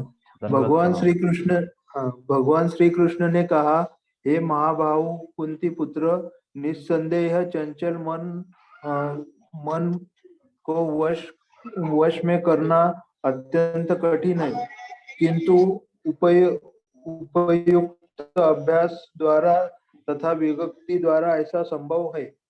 ठीक है, धन्यवाद प्रभु। देखिए, आप भगवान ने भी स्वीकार किया इस चीज को, अर्जुन ने जो कहा है, असंशयम महाबाहो। सही है, निस्संदेह है महाबाहो अर्जुन, मनो दुर्निग्रहम चलम। मन का निग्रह करना, चंचल मन जो है उसका निग्रह करना बड़ा कठिन है, दुष्कर है। लेकिन देखो अर्जुन, 2 चीजों से संभव हो पाएगा ये, और वो गुण क्या है? 2 देखो, अभ्यासेन वैराग्येन। इसको नोट कीजिए। देखो, मन को अगर संयमित करना है तो भगवान ने स्वयं ने अपनी वाणी से बताया है, अभ्यासेन और वैराग्य। ठीक है, गृह्यते, वश में होता है मन, किससे? अभ्यासेन, अभ्यास के द्वारा, और वैराग्येन, वैराग्य के द्वारा। ऐसे तो अभ्यास करना पड़ेगा। तो हमारे लिए अभ्यास क्या है भक्ति में? महामंत्र का जप करना, शास्त्र का वचन, कीर्तन, भागवत आदि में मन को लगाना, ये अभ्यास है हमारे लिए। श्रवणम कीर्तनम विष्णु स्मरणम, ये अभ्यास है। और केवल अभ्यास से नहीं, वैराग्य भी, मतलब जो इंद्रियों को, मन को चंचल करने वाली चीजें हैं ना, उससे दूर रहना चाहिए। देखो, आपको पता है कि आपका मन जो है इस चीज के प्रति आकर्षित होता है बहुत, वीकनेस है वो, तो फिर उससे दूर रहना चाहिए हमेशा। उस स्थिति में, उस आकर्षण, उस प्रलोभन से हमेशा दूर रहने का प्रयास करना चाहिए। उसको वैराग्य कहते हैं। वैराग्य, इंद्रिय विषय जो कि हमें विचलित कर सकते हैं, उससे दूर रहना। ये बात। तो ये 2 चीजें रहेगी, एक और अभ्यास, एक और वैराग्य, तो फिर व्यक्ति कर सकता है। तो देखो, अभ्यास मतलब मैंने कहा, हमारे लिए अभ्यास मतलब यही है, श्रवणम कीर्तनम विष्णु स्मरणम, मतलब जप करना, महामंत्र का जप, कीर्तन, भगवान का गुणगान सुनना, भागवत गीता आदि, ये सब कुछ जो है हमारे लिए अभ्यास है। और वैराग्य मतलब भक्ति के नियम पालन करना, 4 नियम पालन करना, इंद्रिय भोग आदि से दूर रहना, असत्संग से दूर रहना, विषयों से दूर रहना, ये वैराग्य है। जितनी मात्रा में जरूरी है उतना ही इन चीजों को ग्रहण करना, ज्यादा नहीं, बिल्कुल ऐसे। तो फिर ये हो सकता है मन का जो संयम है। देखिए प्रभुपाद जी कहते हैं यह अभ्यास क्या है?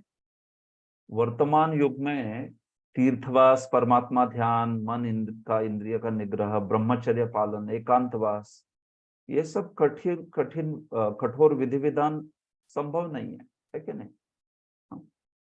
लेकिन कृष्ण भावनामृत के अभ्यास से मनुष्य भगवान की नवधा भक्ति का आचरण करता है। तो देखो ये हमारा अभ्यास है, नवधा भक्ति, नवविधा भक्ति।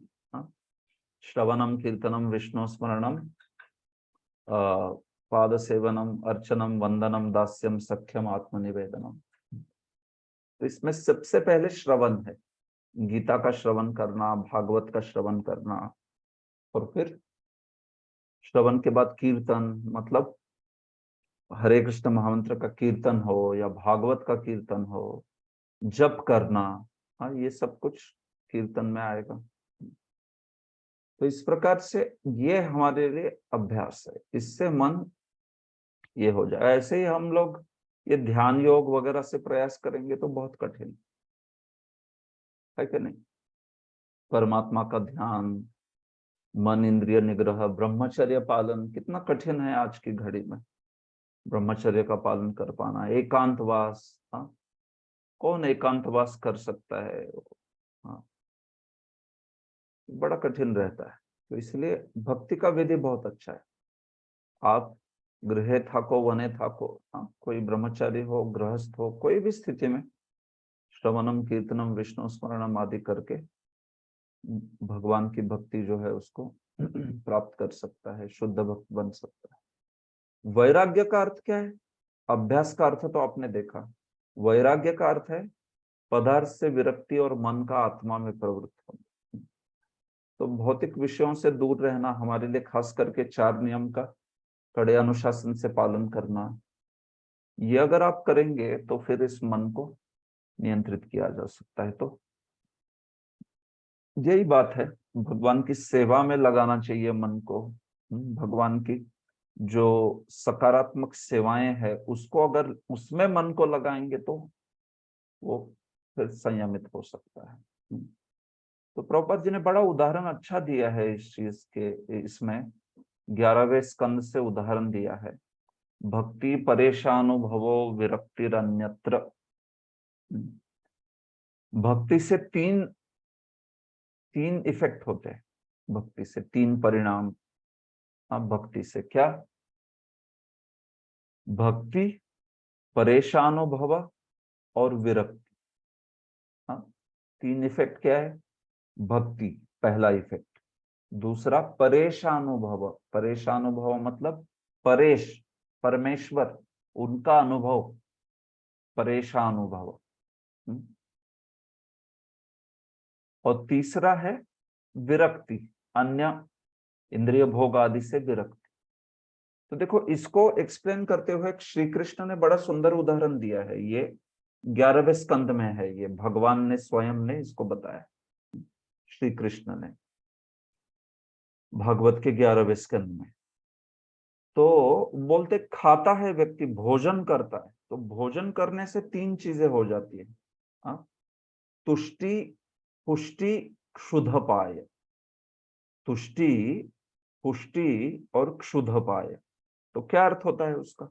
देखो कोई भूखा व्यक्ति है तो भोजन करता है तो तुष्टि, सबसे पहले तो उसको सुख प्राप्त होता है वो, क्योंकि भोजन के सिवा भूखा था बेचारा। जैसे मुख में भोजन का नेवाला डालता है तो उसको तुष्टि का अनुभव होता है, आनंद होता है, सुख का अनुभव करता है।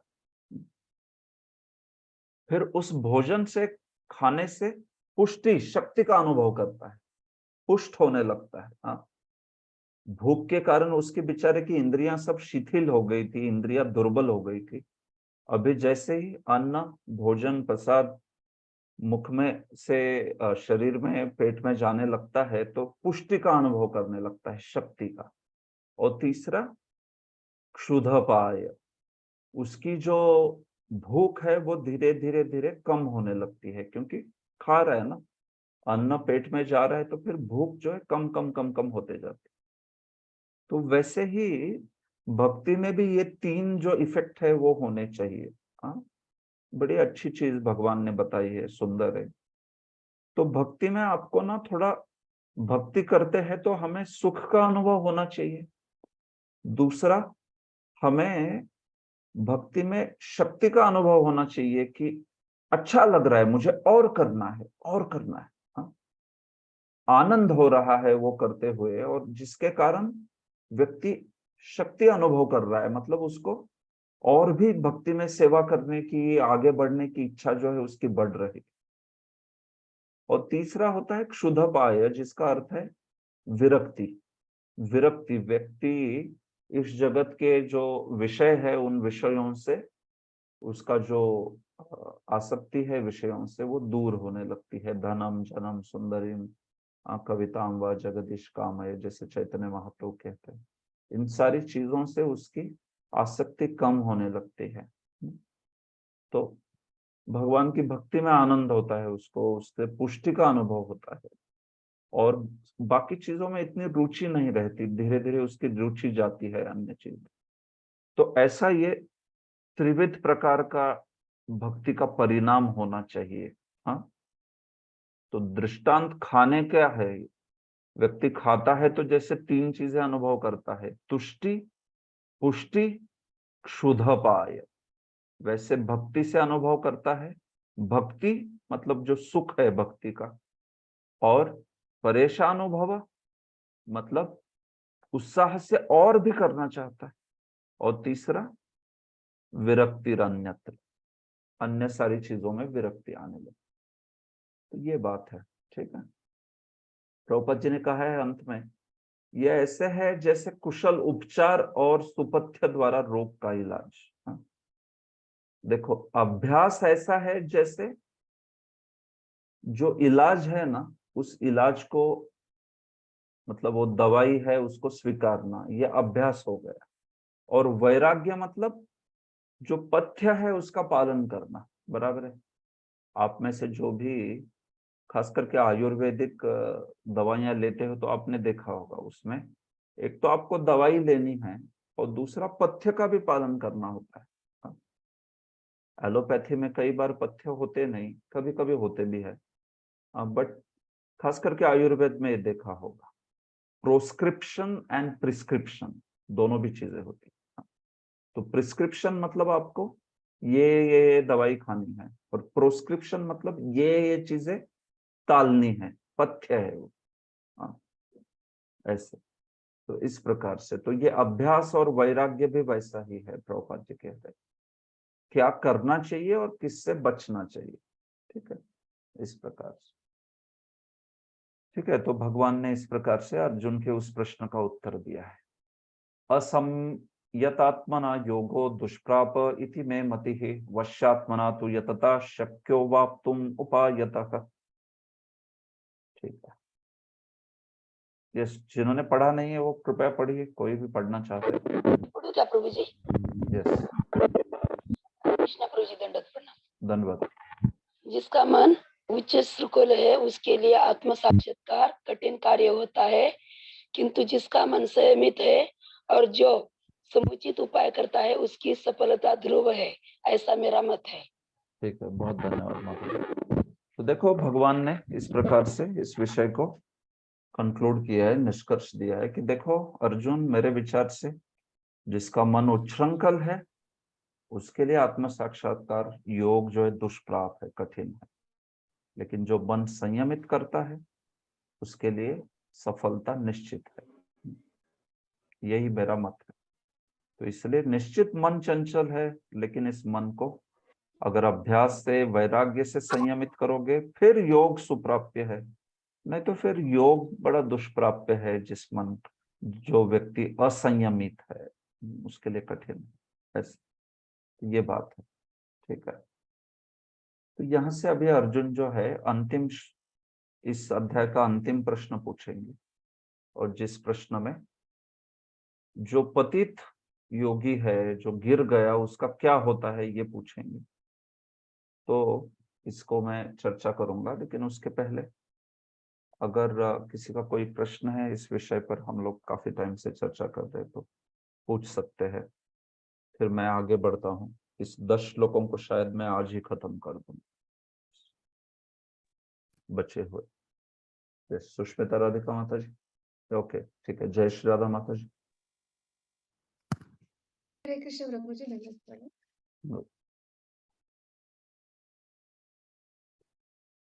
यस माता जी बोलिए। हाँ, हरे कृष्ण, सॉरी प्रभु जी। प्रभु जी, मेरा प्रश्न था कि जैसे योगी परमात्मा को सर्वत्र देखता है, तो जैसे कि हम जानते हैं ना कि परमात्मा के 3 रूप है, तो वो किस रूप में देखता है? मतलब महाविष्णु या क्षीरोदक्षाई या गर्भोदक्षाई विष्णु को देखता है? ठीक है, अच्छा प्रश्न है। हाँ, देखिए योगी जो है वो किस प्रकार से देखता है अब परमात्मा को, तो देखिए योगी जो है खास करके विश्वनाथ चक्रवर्ती ने इसको तृतीय स्कंध में बताया है। तो 4 प्रकार के योगी होते हैं वो बोलते हैं। एक तो योगी होता है जो आप कह सकते हो कि अपने मन और आत्मा पे केंद्रित कर देता है ध्यान। ऐसे टाइप का एक योगी होता है, अपने मन और आत्मा पे ही केंद्रित करता है सब कुछ ध्यान जो है। परमात्मा के ऊपर ध्यान वाली चीज को स्वीकारता नहीं है। तो ये जो चीज है विश्वनाथ चक्रवर्ती कहते हैं ये बोनाफाइड योगी नहीं है ऐसा। लेकिन बाकी जो योगी है वो परमात्मा पर धारणा करते हैं। आप जानते हो धारणा मतलब जिस पर योगी ध्यान करता है, धारणा मतलब जिस पर योगी पूरा पूरा अपना मन लगाता है, उसको धारणा कहते हैं। तो श्री विश्वनाथ चक्रवर्ती कहते हैं एक तो ऐसा योगी जो है वो गर्भोदकशाही विष्णु पे धारणा लगाता है, या तो ऐसा योगी जो है वो क्षीरोदकशाही विष्णु पे धारणा जो है लगाता है। तो ये 2 जो है खास करके योग में परमात्मा के ध्यान के रूप में बोले गए हैं। ये 2 जो है, तो क्षीरोदकशाही विष्णु और गर्भोदकशाही विष्णु। तो जिस प्रकार की धारणा वो करेगा उसके अनुसार वो सर्वत्र दर्शन करता है। अर्थात जो योगी होते हैं उनको तो पुरुषावतार पता रहते हैं सब, लेकिन तो भी गर्भोदकशाही विष्णु का एक स्पेसिफिक डिस्क्रिप्शन है, वो थोड़ा अलग है जो क्षीरोदकशाही है उनसे। हाँ, और क्षीरोदकशाही में भी जो योगी ध्यान करता है तो उसमें भगवान जो खड़े हैं हृदय कमल पर, वो भगवान कौन से हाथ में कौन सा शंख चक्र गदा पद्म कहाँ पे पकड़े हैं उसके अनुसार अलग अलग रूप बनते हैं। 24 रूप बनते हैं उस परमात्मा के भी। हाँ, तो योगी जो है वो कौन से रूप पे ध्यान कर रहा है उस रूप को सर्वत्र देखता है, ऐसी बात। ठीक है, तो इसका उत्तर बोले आप जो पूछ रही थी, इसका उत्तर कहेंगे तो उत्तर है कि या तो क्षीरोदकशाही या गर्भोदकशाही रूप में वो जो है सर्वत्र देखता है परमात्मा को, ऐसी बात। यस ठीक, यस प्रभु जी। और प्रभु जी, मेरा और एक प्रश्न था कि जैसे यहाँ पे बताया ना कि योगी जब देखता है कि दुखों से दुखी होता है और सुख से भी सुखी होता है, और वो अज्ञान से वो ज्यादा पीड़ित होता है, मतलब वो जानता है कि जीव विषय में फंसा हुआ है, और वहां पे कहा गया कि वो परम हितैषी भी है। तो वो किस प्रकार से परम हितैषी हाँ, तो प्राणी? यूजुअली यस यस, हाँ, परम हितैषी इस प्रकार से होते हैं योगी लोग की। ये योगी लोग भी कुछ उद्बोधन कर सकते हैं व्यक्ति का। हाँ, वो लोग भी अगर देखते हैं भौतिक जगत में कि लोग पीड़ा में है वगैरह वगैरह, तो वो उस व्यक्ति को योग मार्ग पे लेके जाना चाहेगा। वो बताएगा कि कैसे कर्म का मार्ग दुख का कारण है और योग का मार्ग जो है वो भगवान की भक्ति जो है उसको प्रदान करेगा। मतलब योग का मार्ग जो है वो दुख से पीड़ा से मुक्त कराएगा। तो ऐसे कभी योगी लोग भी एक प्रकार से आप देखा जाए तो प्रीचिंग कर सकते हैं। मतलब हाँ, तो योगी का जो परम हितैषिता है वो इस प्रकार से है कि वो ज्ञान दे सकता है कभी।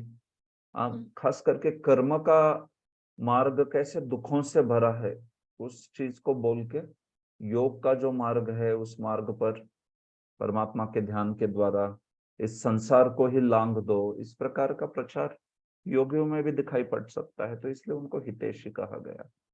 एकदम ऐसे कम होते हैं योगी, हो सकता है उनको कि दुख हो, उनको थोड़ा अज्ञान के कारण बुरा भी लगे, लेकिन फिर वो अपने ही इसमें रहते हैं, वो अपने मार्ग पे ही ज्यादा फोकस करते हैं, इतना कुछ अन्यों से नहीं करेंगे। जैसे प्रहलाद महाराज भी कहते हैं ना कि कई सारे ऐसे योगी और ज्ञानी होते हैं जो केवल अपने अपने मार्ग में आरूढ़ रहते हैं, अन्यों का ज्यादा कुछ विचार नहीं करते, हालांकि देखते हैं अज्ञान है, दुख है तो। लेकिन भक्त का स्वभाव ऐसा होता है कि प्रहलाद महाराज जैसा भक्त तो सोचता है कि मैं इधर ही रह जाऊं भगवान, और सबको जो है भगवान के धाम भेजो। नैवो द्विजय पर दुरतया वैतरण्य।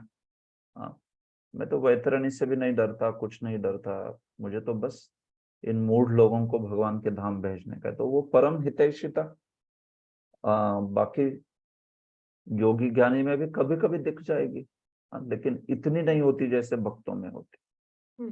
ठीक है, yes sir, thank you sir. Sushmita Radhika माता जी। हरे कृष्ण प्रभु जी, धन्यवाद। धन्यवाद। मुझे दो प्रश्न है प्रभु जी।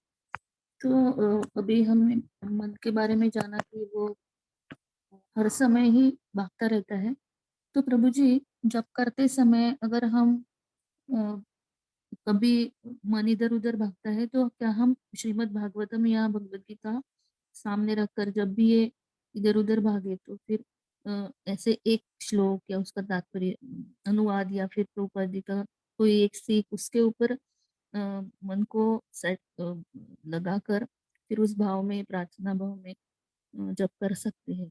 बहुत अच्छी बात है, कोई प्रॉब्लम नहीं। हाँ, अच्छा है ना, क्यों नहीं कर सकते।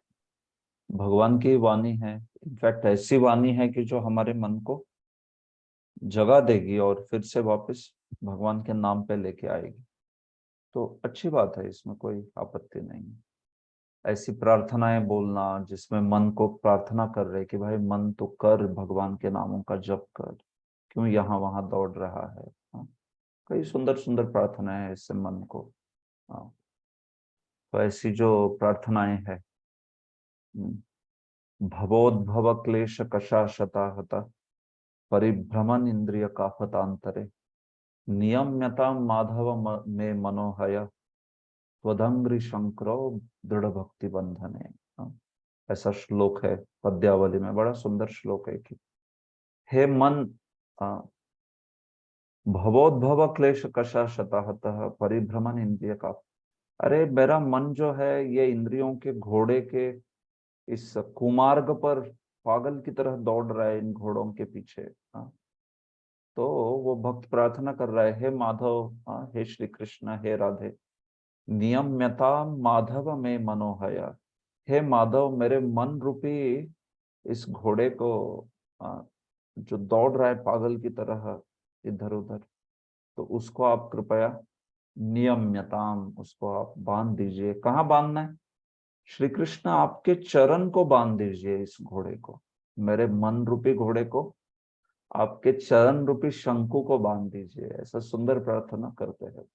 तो कभी कभी ऐसी प्रार्थना जो है तुरंत हमारा जो असहाय भाव है उसको व्यक्त करेगी, श्री कृष्ण की कृपा को आकर्षित करेगी, और फिर हम लोग जब जो है कंटिन्यू कर सकते हैं। तो उससे बहुत अच्छे इस चेतना से मन जो है फिर से जप में लग सकता है। तो ये अच्छी बात है, इसको करना चाहिए। हाँ, बस ऐसा है कि देख लेना कि ऐसा ना बन जाए कि वो रीडिंग सेशन बन गया जपा वाला। हाँ, थोड़ा सा 2 मिनट 4 मिनट ठीक है बीच में कभी, जहाँ नहीं तो फिर ऐसे हो गया कि जप रह गया और वहां पे फिर पढ़ते बैठ गए तो 1 घंटा पढ़ाई किया, बढ़िया। ये बात ठीक।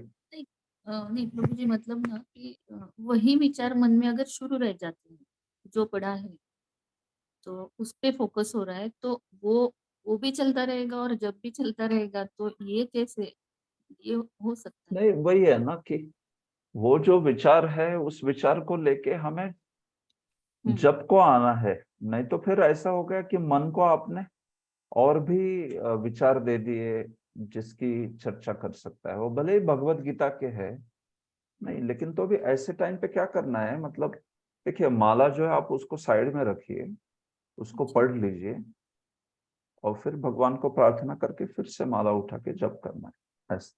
हाँ, वो माला करते करते उसको मत देखिए, नहीं तो फिर वो ऐसा हो जाएगा कि वो मन वैसा ही उस लूप में चला जाता है। ठीक है, माला करते करते ये दूसरा विचार कर रहा है, नहीं, आप रुकिए, उसको पढ़िए और भगवान से प्रार्थना कीजिए, भगवान कृपा कीजिए मुझ पर कि आपके हरिनाम का आश्रय ले पाऊं मैं। हाँ, और फिर से जब शुरू कीजिए, तब फिर वो बुक को बंद करके साइड में रख देना, इस प्रकार से फिर से ऐसे। तो ये प्रार्थनाएं वगैरह वो डिस्ट्रैक्शन नहीं बननी चाहिए, नहीं बनती है यूजुअली, क्योंकि वो मूड जो है अपना, उस मूड को सेट करने के लिए होती है सिर्फ। ऐसे एकदम उसमें आपको उसमें ही उस विचार में ही चले गए, ऐसा नहीं होना चाहिए। अगर कोई क्लास वास देना है तो वैसा होता है कभी कभी कोई श्लोक पे क्लास देना है तो पूरा जब भर उस श्लोक के बारे में ही सोचते रहे, ऐसा बोलना चाहिए, वैसा बोलना चाहिए, वैसा। हाँ, लेकिन ऐसा तो कुछ है नहीं, बस उतने समय तक उस मुद्दे को सोच के भगवान से प्रार्थना के साथ उसको कंक्लूड कर दीजिए, फिर उसके बाद में जब फिर से फोकस।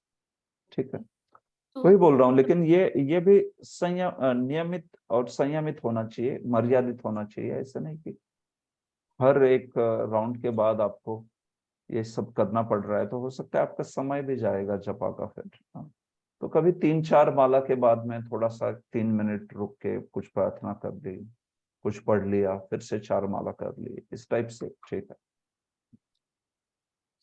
और प्रभु जी क्या हम ऐसे भी करते हैं कभी, जैसे हमें लग रहा है कि हम अभी माला तो हमें 16 से ज्यादा ही करनी चाहिए, तो और हमें पढ़ना भी है, तो फिर हम क्या ऐसे कर सकते हैं कि माला भी कर रहे हैं और कुछ कुछ पढ़ भी रहे हैं जस्ट एक, और साथ में माला भी एक एक्स्ट्रा माला, मतलब 16 माला या 25 माला के बाद अगर हमें 64 माला करनी है और वो किसी भी रूप से पढ़ाई भी है और वो भी है, तो फिर क्या ऐसे चल सकता है कि चल सकता है, नो प्रॉब्लम, एक्स्ट्रा माला है तो चल सकता है, कोई प्रॉब्लम नहीं।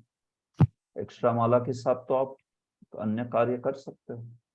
हाँ, ठीक है, भगवान के नाम जप करते करते आप घूम के आ गए, तो पर्पस था कि थोड़ा सा चल के आना है, लेकिन आपने उसको जप के साथ, हाँ अच्छा है ना, आपने तो भगवान का नाम ले लिया उसमें, तो इसलिए कभी कोई भक्त भागवतम सुन रहे हैं, लेकिन वो केयरफुली सुनते हैं और उसके साथ साथ मुख से नाम भी आ रहा है, तो कोई बेकार नहीं, अच्छी बात है।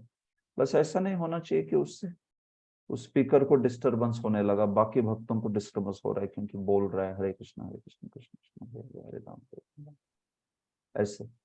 तो देखिए ये खास करके एक्स्ट्रा माला के लिए ठीक है, क्योंकि आपने तो गुरु को दिया हुआ वचन तो आपने ढंग से निभाया है, ऑब्वियसली आपने अच्छे से जप किया, प्रयास किया है। लेकिन ये एक्स्ट्रा मालाएं हैं, तो एक्स्ट्रा मालाओं के साथ अगर कुछ और भी कर रहे हैं सेवाएं, तो उसमें कोई आपत्ति नहीं, उसमें क्या परेशानी।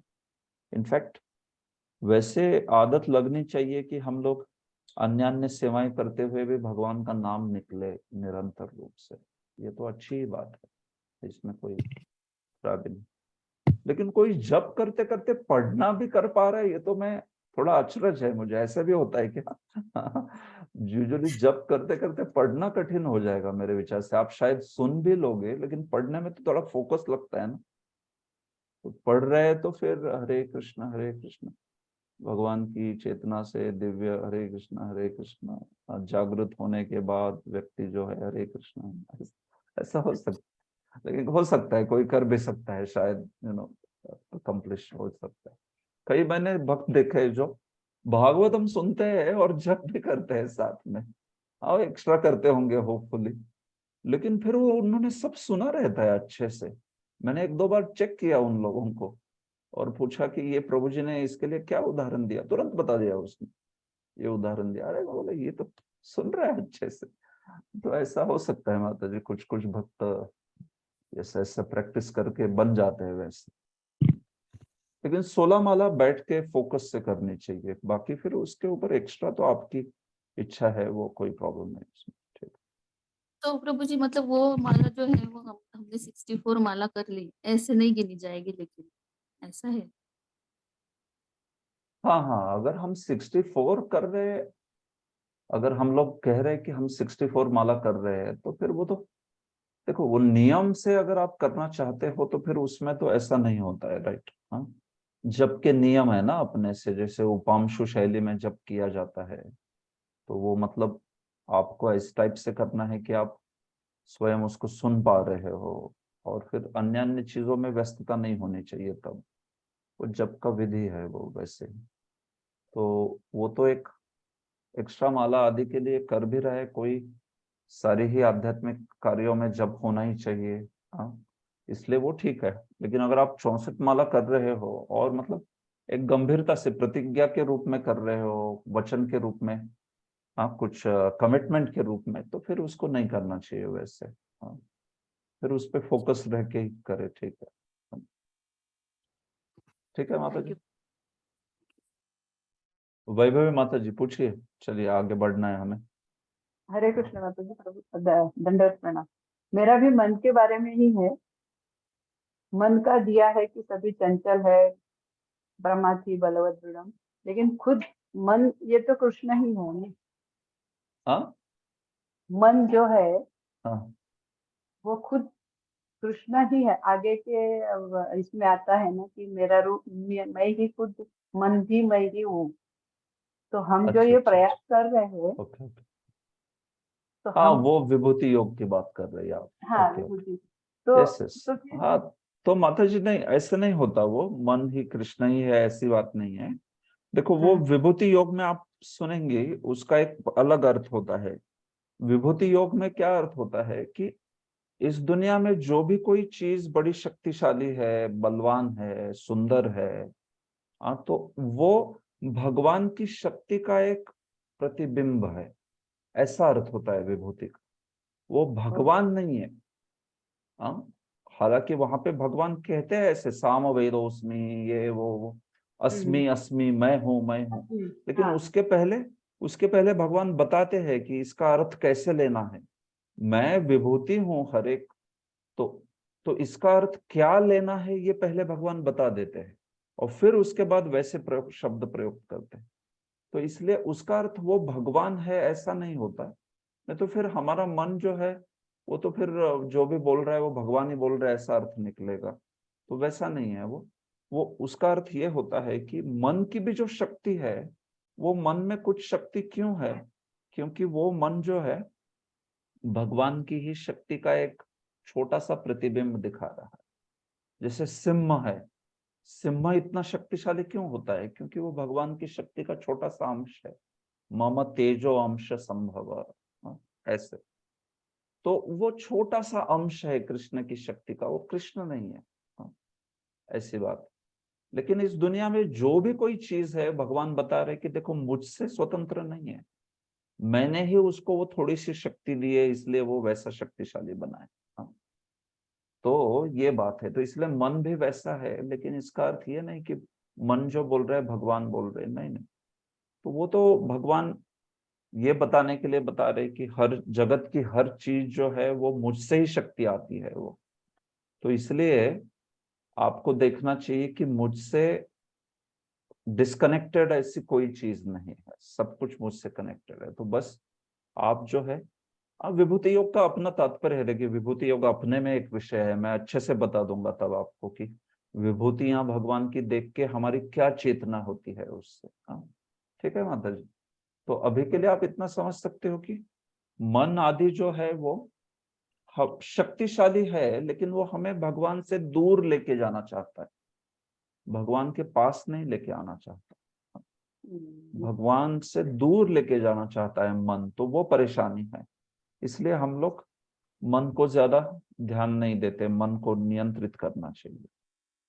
ओके, लेकिन वो जो शक्ति है वो तो हम जो प्रयास कर रहे हैं उसको तो समझता है ना कि भाई हम 16 माला करने का प्रयास, वाचन, कंटिन्यूअस भगवान का ही नाम लेना, तो वो शक्ति का जो अंश है भगवान का, उसको तो पता चलता ही है ना कि we are trying to be connect with तो मन। हाँ, पता चलता है तो तो फिर वो कंट्रोल क्यों नहीं होता ऐसे कि हाँ, तो यही तो बात है ना।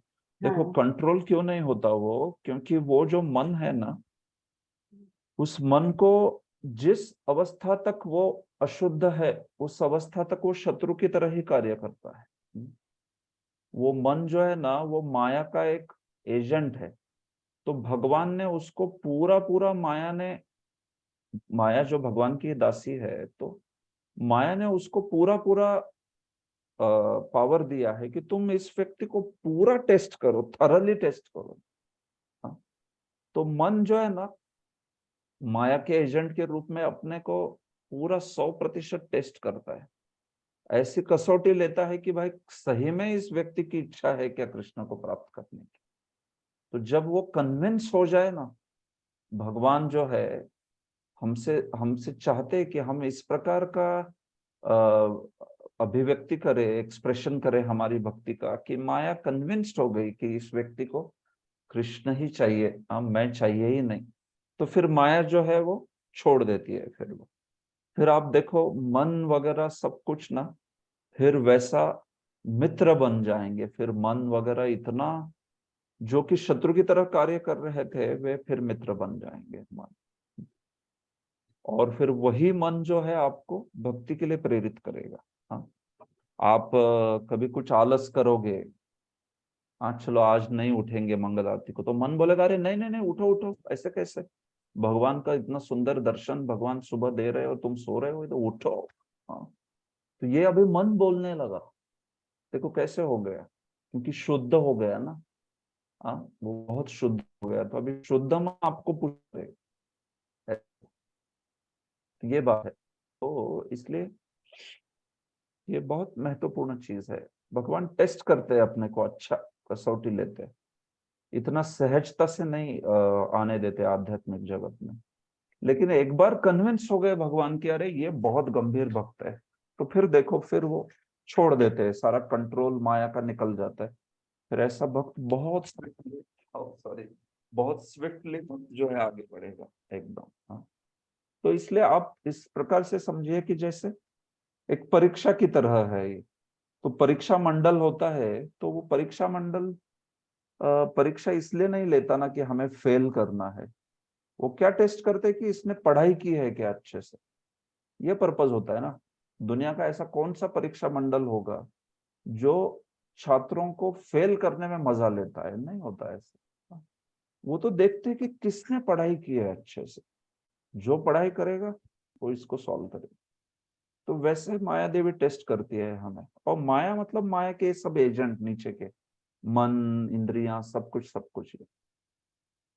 तो हमें टेस्ट करते रहते। तो वो कसौटी है कुछ समय तक, हाँ निश्चित।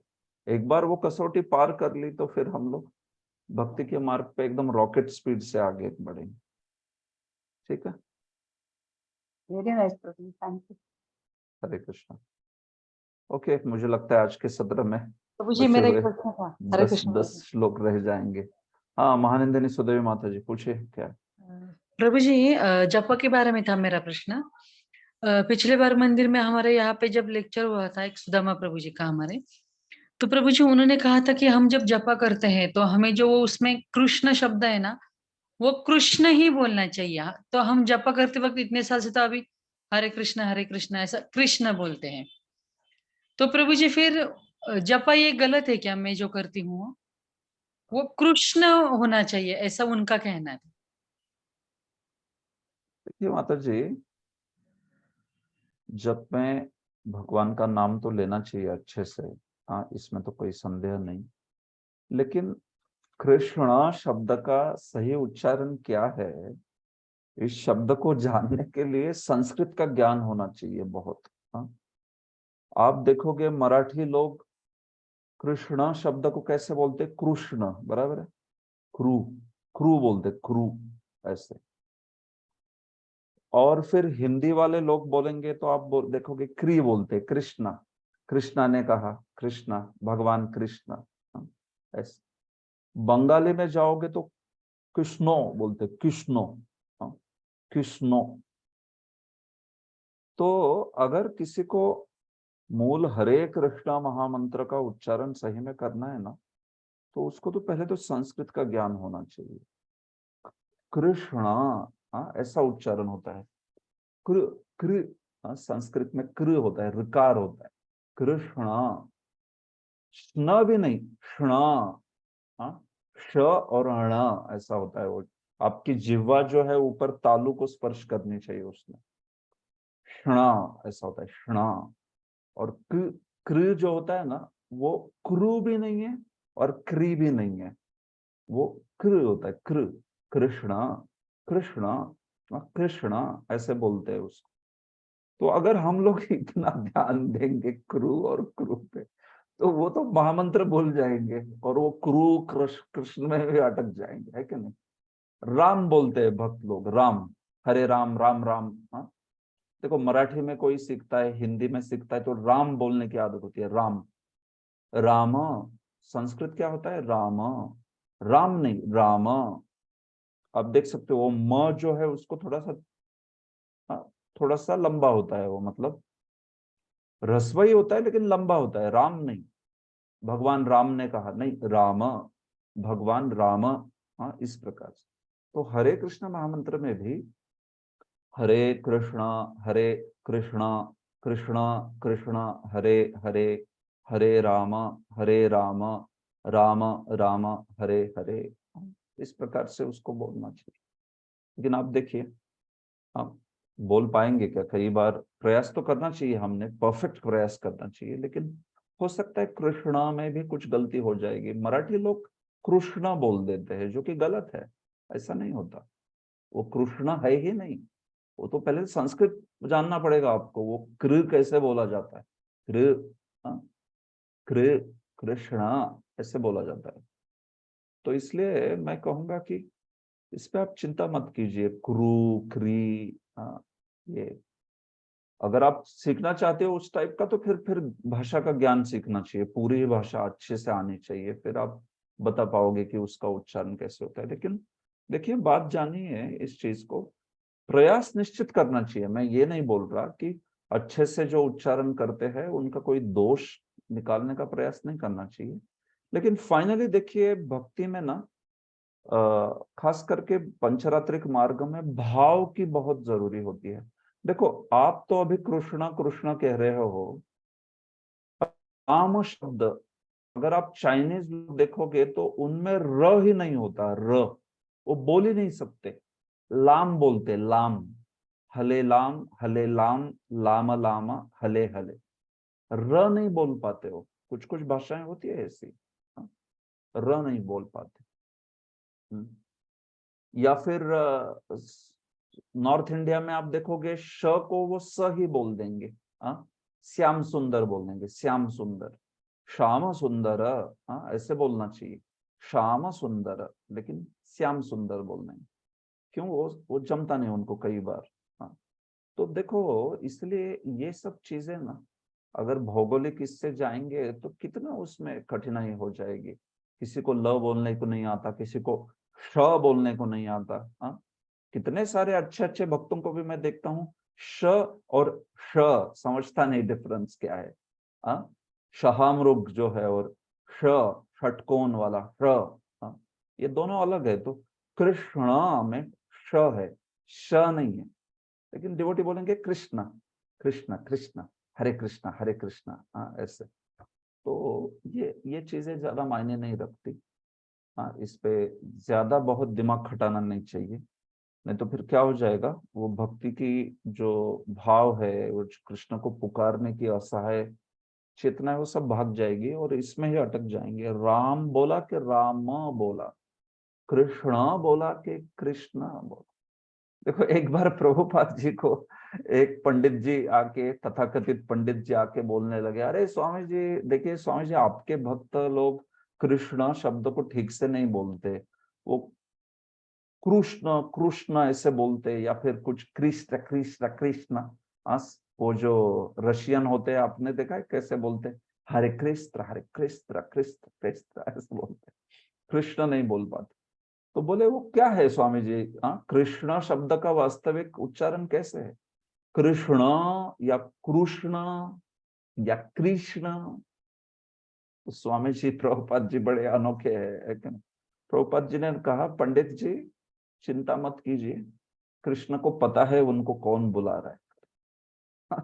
ऐसे प्रभुपाद जी ने उत्तर दिया, कृष्ण जानते हैं कि कौन बुला रहा है।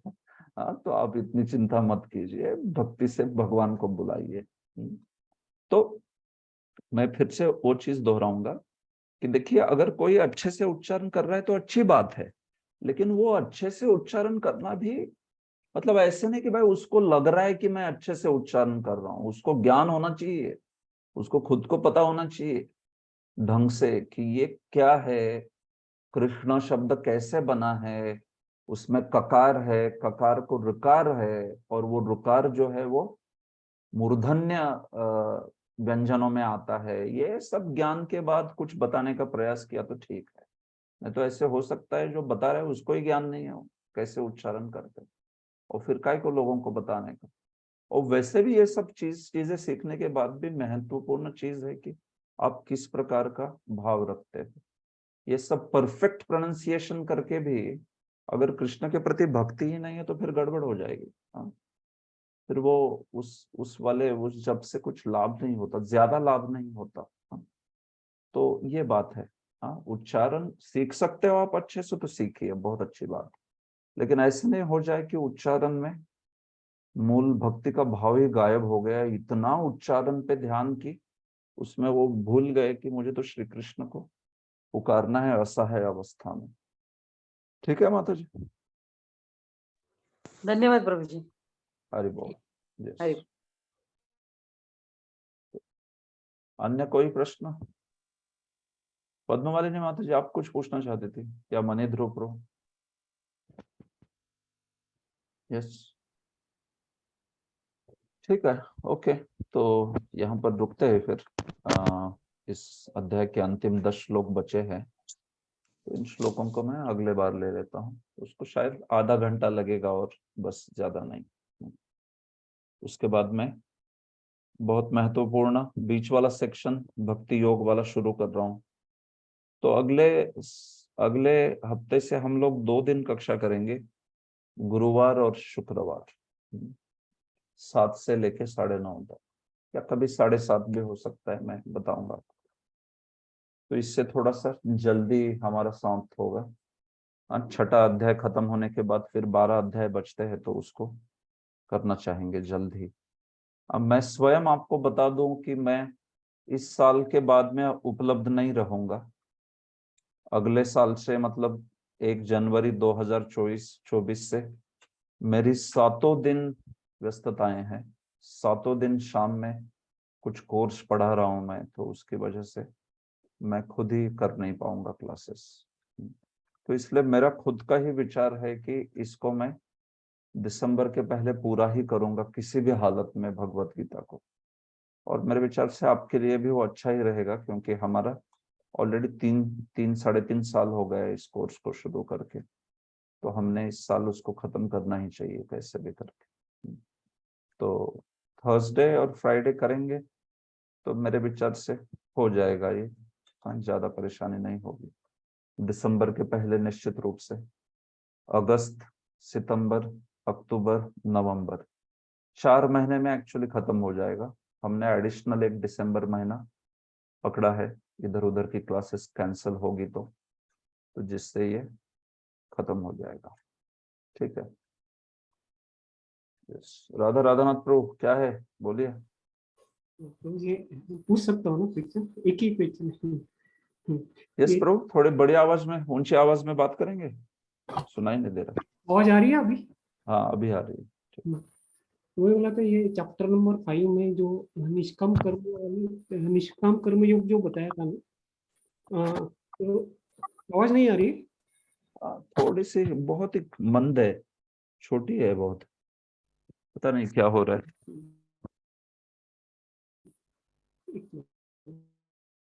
हरि बोल। अभी तो बिल्कुल नहीं आ रही आवाज।